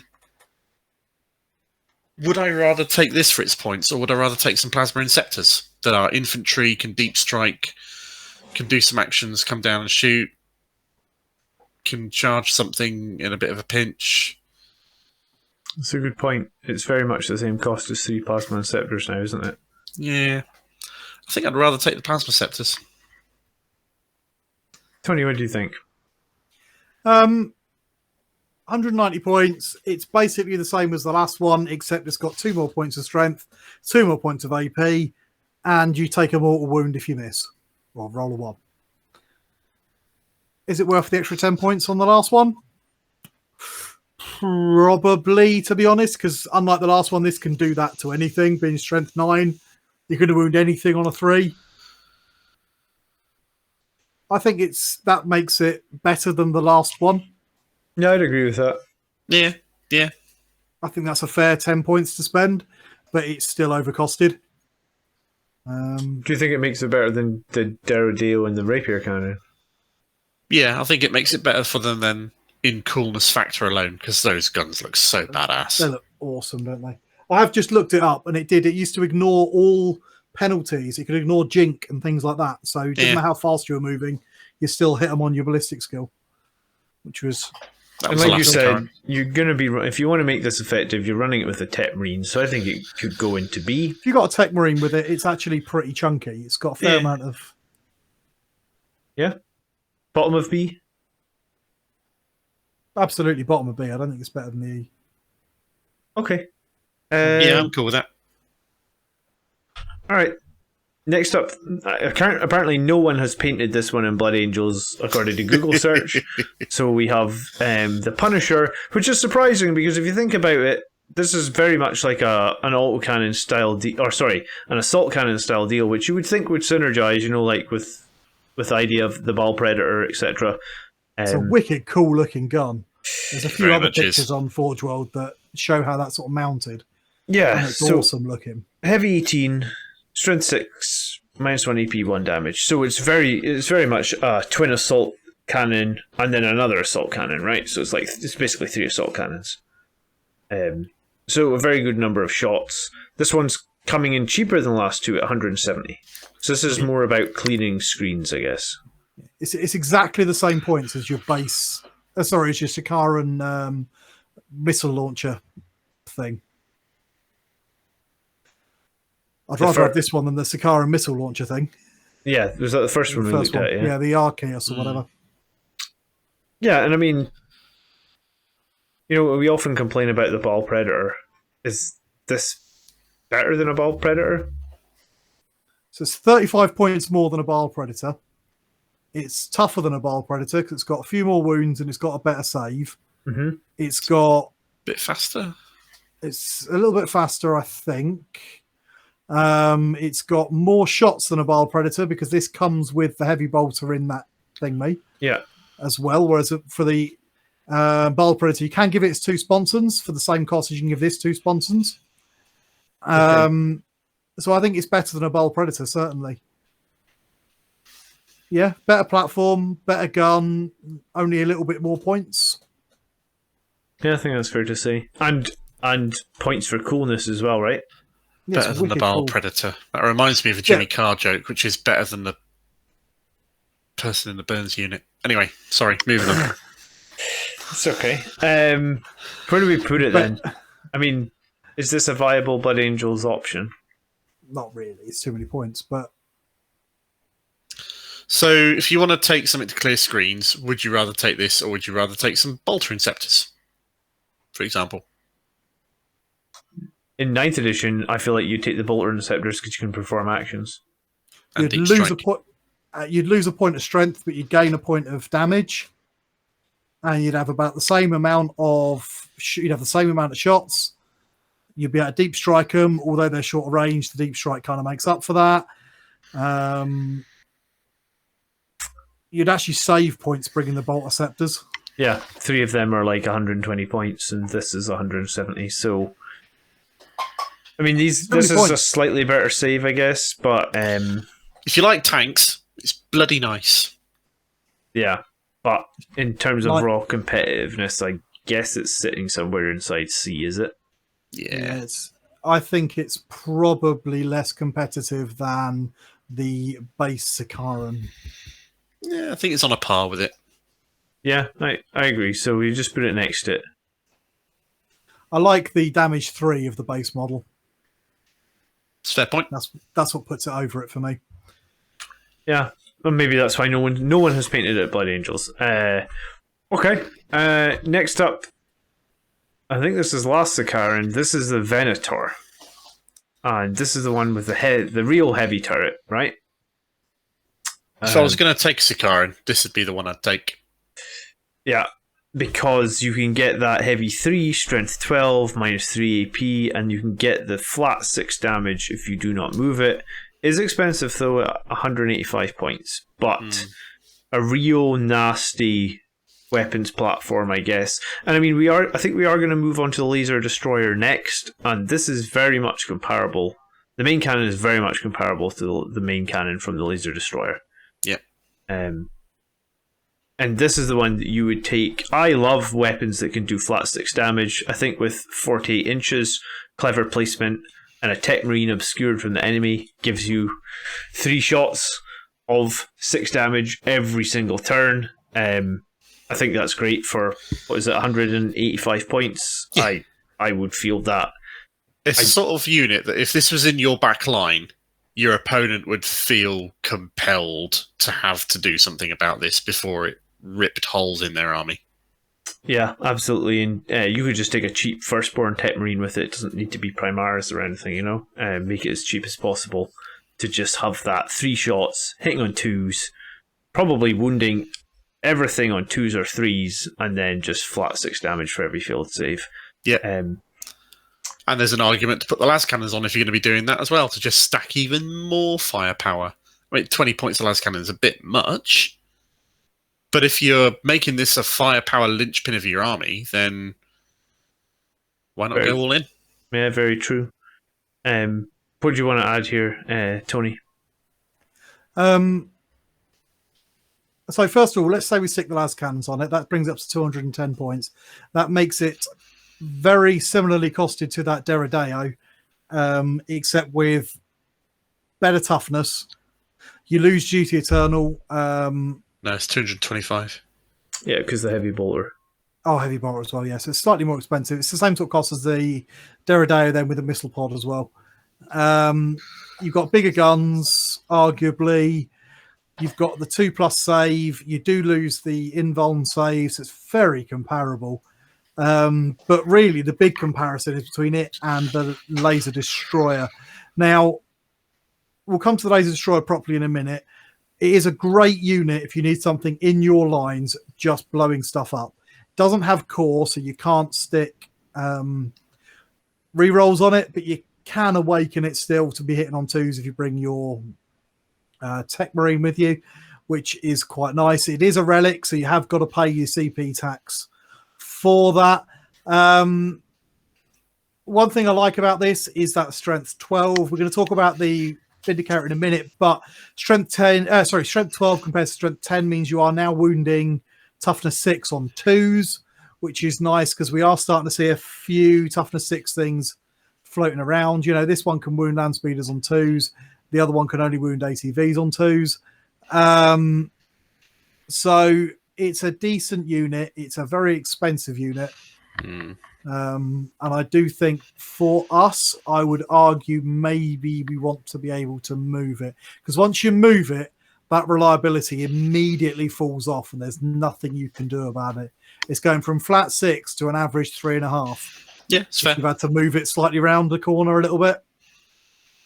Yeah, but I mean, the 14-inch move means surely clever positioning, I suppose, should limit the amount of times it needs to move, right? You would hope, but if everything you want to shoot at is behind a building, you've got to move it.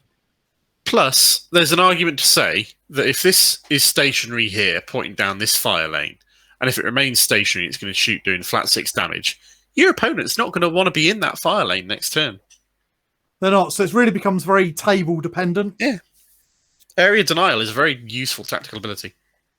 Yeah, 100%. I like it. I like it a lot. I think I would throw a couple of las cannons on it and go all in with it, I guess, if like you said, Mark. So I'm thinking, for me, I'm guessing it's somewhere in the B category. What about you guys? I'd put it up near the Achilles. Okay. And what about you, Tony? I'd put it in B. I think it's not quite as good as the Achilles. Okay, yeah, I think so. Right up there, though. Okay, so we come to tonight's penultimate unit, and it is the Vindicator Laser Destroyer, and like we just said, is very, very comparable to what we just looked at.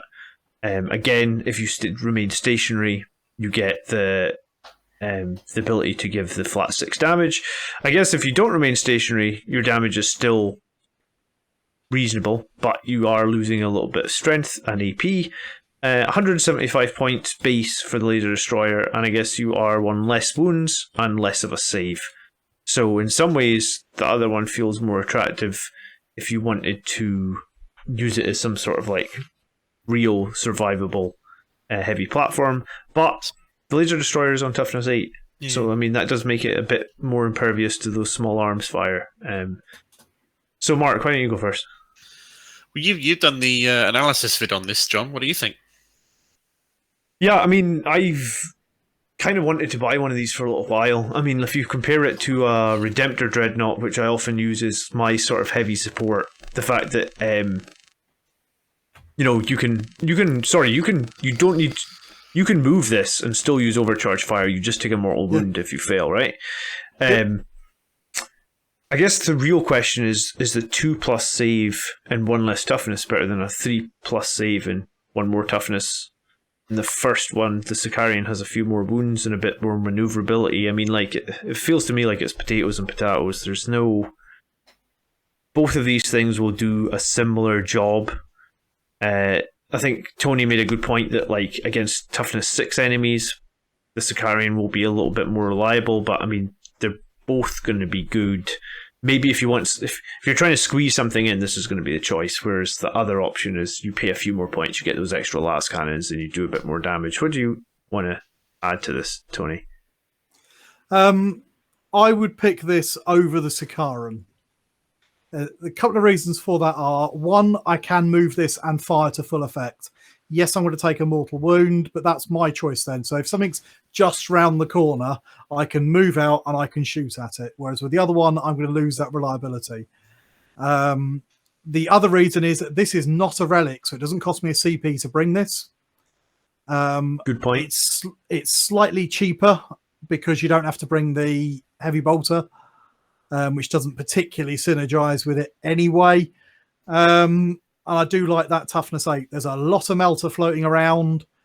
Getting wounded on a 4 is a lot better than getting wounded on a 3, because although you've got the better save on the Sicaran, against melter that doesn't have much of an effect.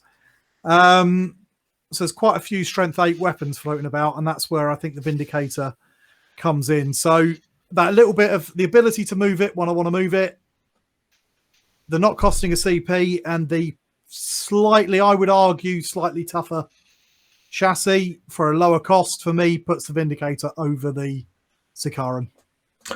Yeah, probably. And I mean, you could happily bring 2 of these, sit them in your backfield, 36 inches, 350 points. I mean, if we talk about the Achilles bringing all those multi-meltas and you having to build your list around it, would 2 of these in the backfield be more scary than an Achilles coming in? What was the Achilles coming in at? 340 points. So it'll literally be like 10 points difference here. And you just have that very, very reliable 6 damage for failed saves. Like, it just... You're going to hit 2 times if you don't awaken it. 2 shots from each one. Yeah, let's put it in. So we've got 2 of these, so we're going to get 4 hits, assuming we're not awakening one of them. 4 hits, you're wounding on 3, so you're going to get 3 wounds through. You're going to do 18 damage to something. You're not going to do 18 damage with the Land Raider. No, unless you get real close. Unless you get real close and real lucky. Yeah. And D6 swinginess. You are going to force your opponent to have to come and get rid of these as well, because if you can do 18 damage a turn, as you said, without awakening them, over the course of the game, what's that, like 90-something damage? Like... People, if you have 350 points that could do 90 damage over the course of the game, that needs to be dealt with. Even the volley fire is nice. Yeah, it's not bad you at all. You don't have that overheating problem.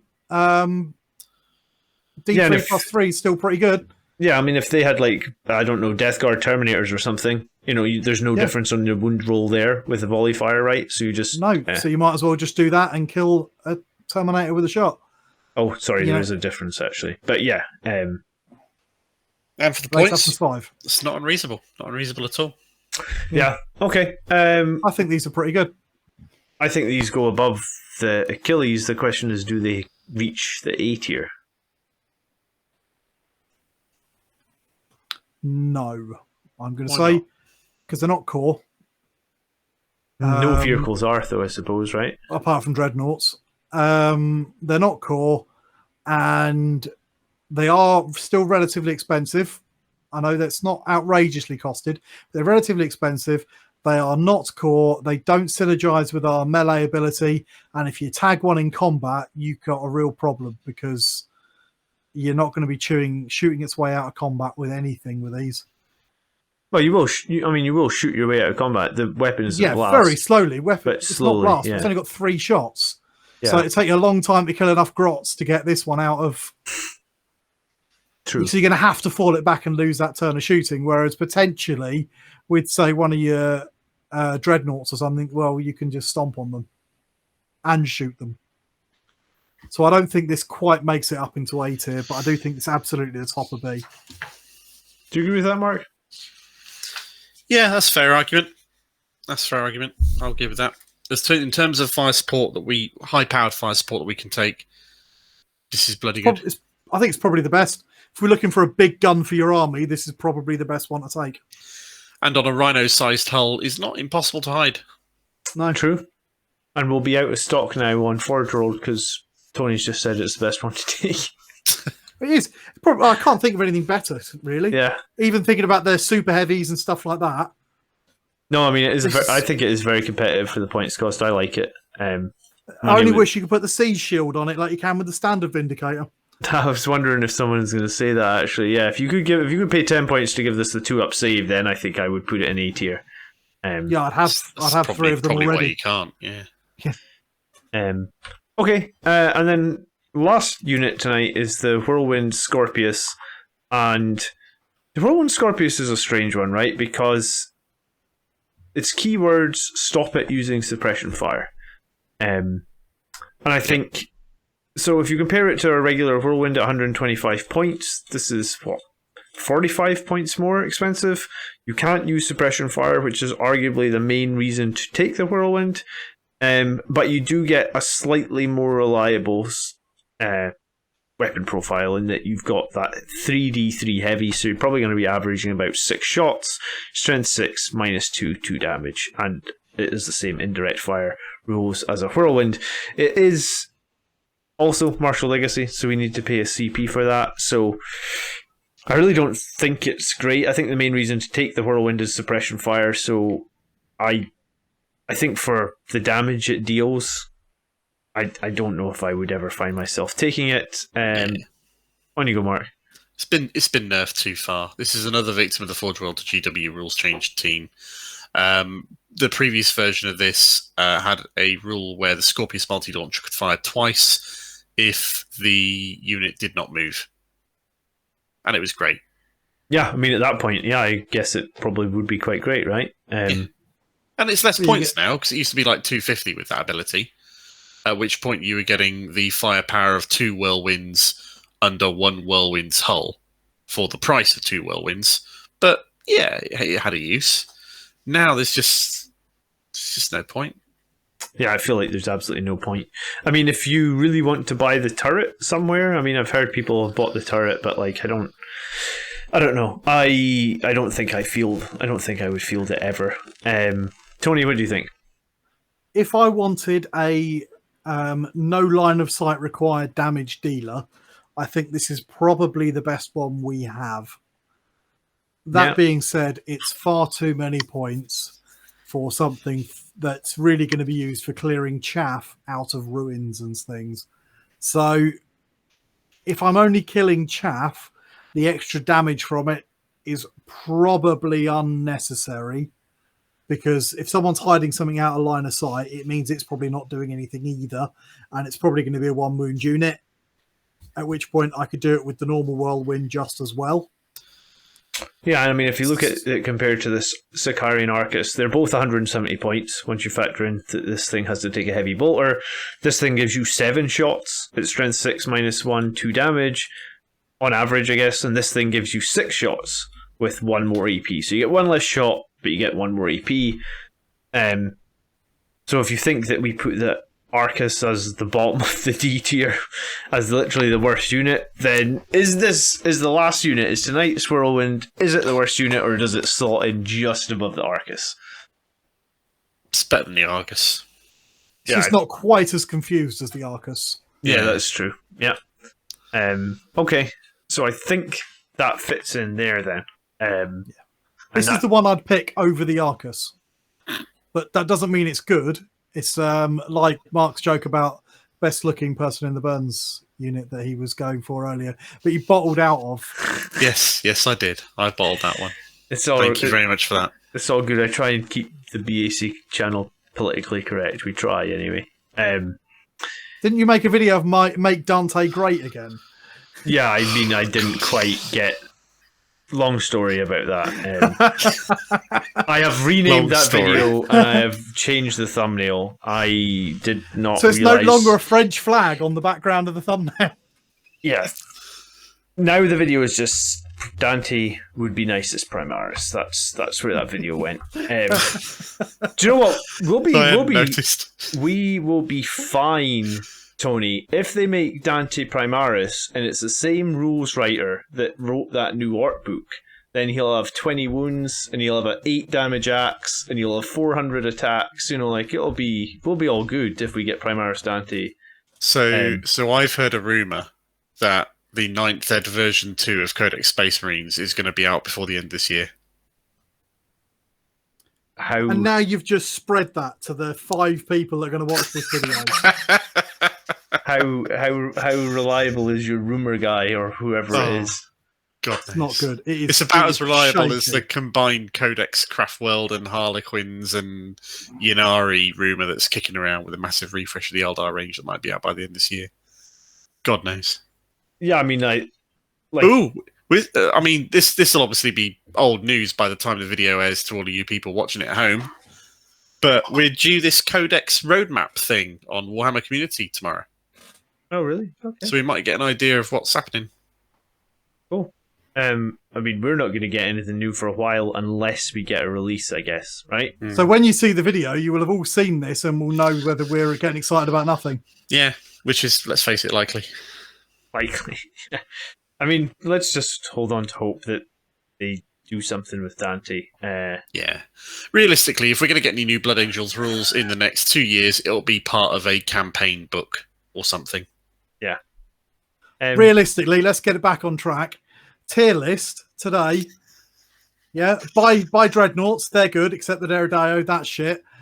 The Laser Destroyers are quite a good one. Yeah. That Giant Achilles is not bad if you ever find one. Yeah. And they get progressively crapper from there. You heard it here first. Now they're all out of stock. As I fight desperately to keep people back on track. If you think this is bad, the podcast is going to be worse. Oh, yeah. It'll be fun. It'll be great. Okay. Thank you ever so much for watching. I hope you enjoyed this video. I guess we're coming back for one final tier video, which may include some fortifications, and will definitely include the rest of Forge World stuff. And then after that, one suggestion that I did see that sounded pretty fun was to make an army list using certain tiers of units only. That could be a podcast episode for sure. That sounds fun. But, okay, I hope you enjoyed the video. Thanks again, Mark and Tony, for joining me. It's definitely been fun, and I'm sure we'll get to see you guys all in the next one. Always a pleasure. Toodles. Cheers, guys. Thank you so much for watching. I really hope you enjoyed the video. If you did and you want weekly Blood Angels content, then please consider subscribing. And if you got any value out of today's video, I'd love it if you could smash that like button. Likes really help the channel out. And remember, likes are free, so what do they really cost you? Now, we are one more video away from completing this tier list series, and then we're going to be moving into podcast territory with Tony and Mark. So I hope you'll join us for some of those. Thanks ever so much for watching, and I will catch you in the next video. By the blood are we made strong, brothers. Peace.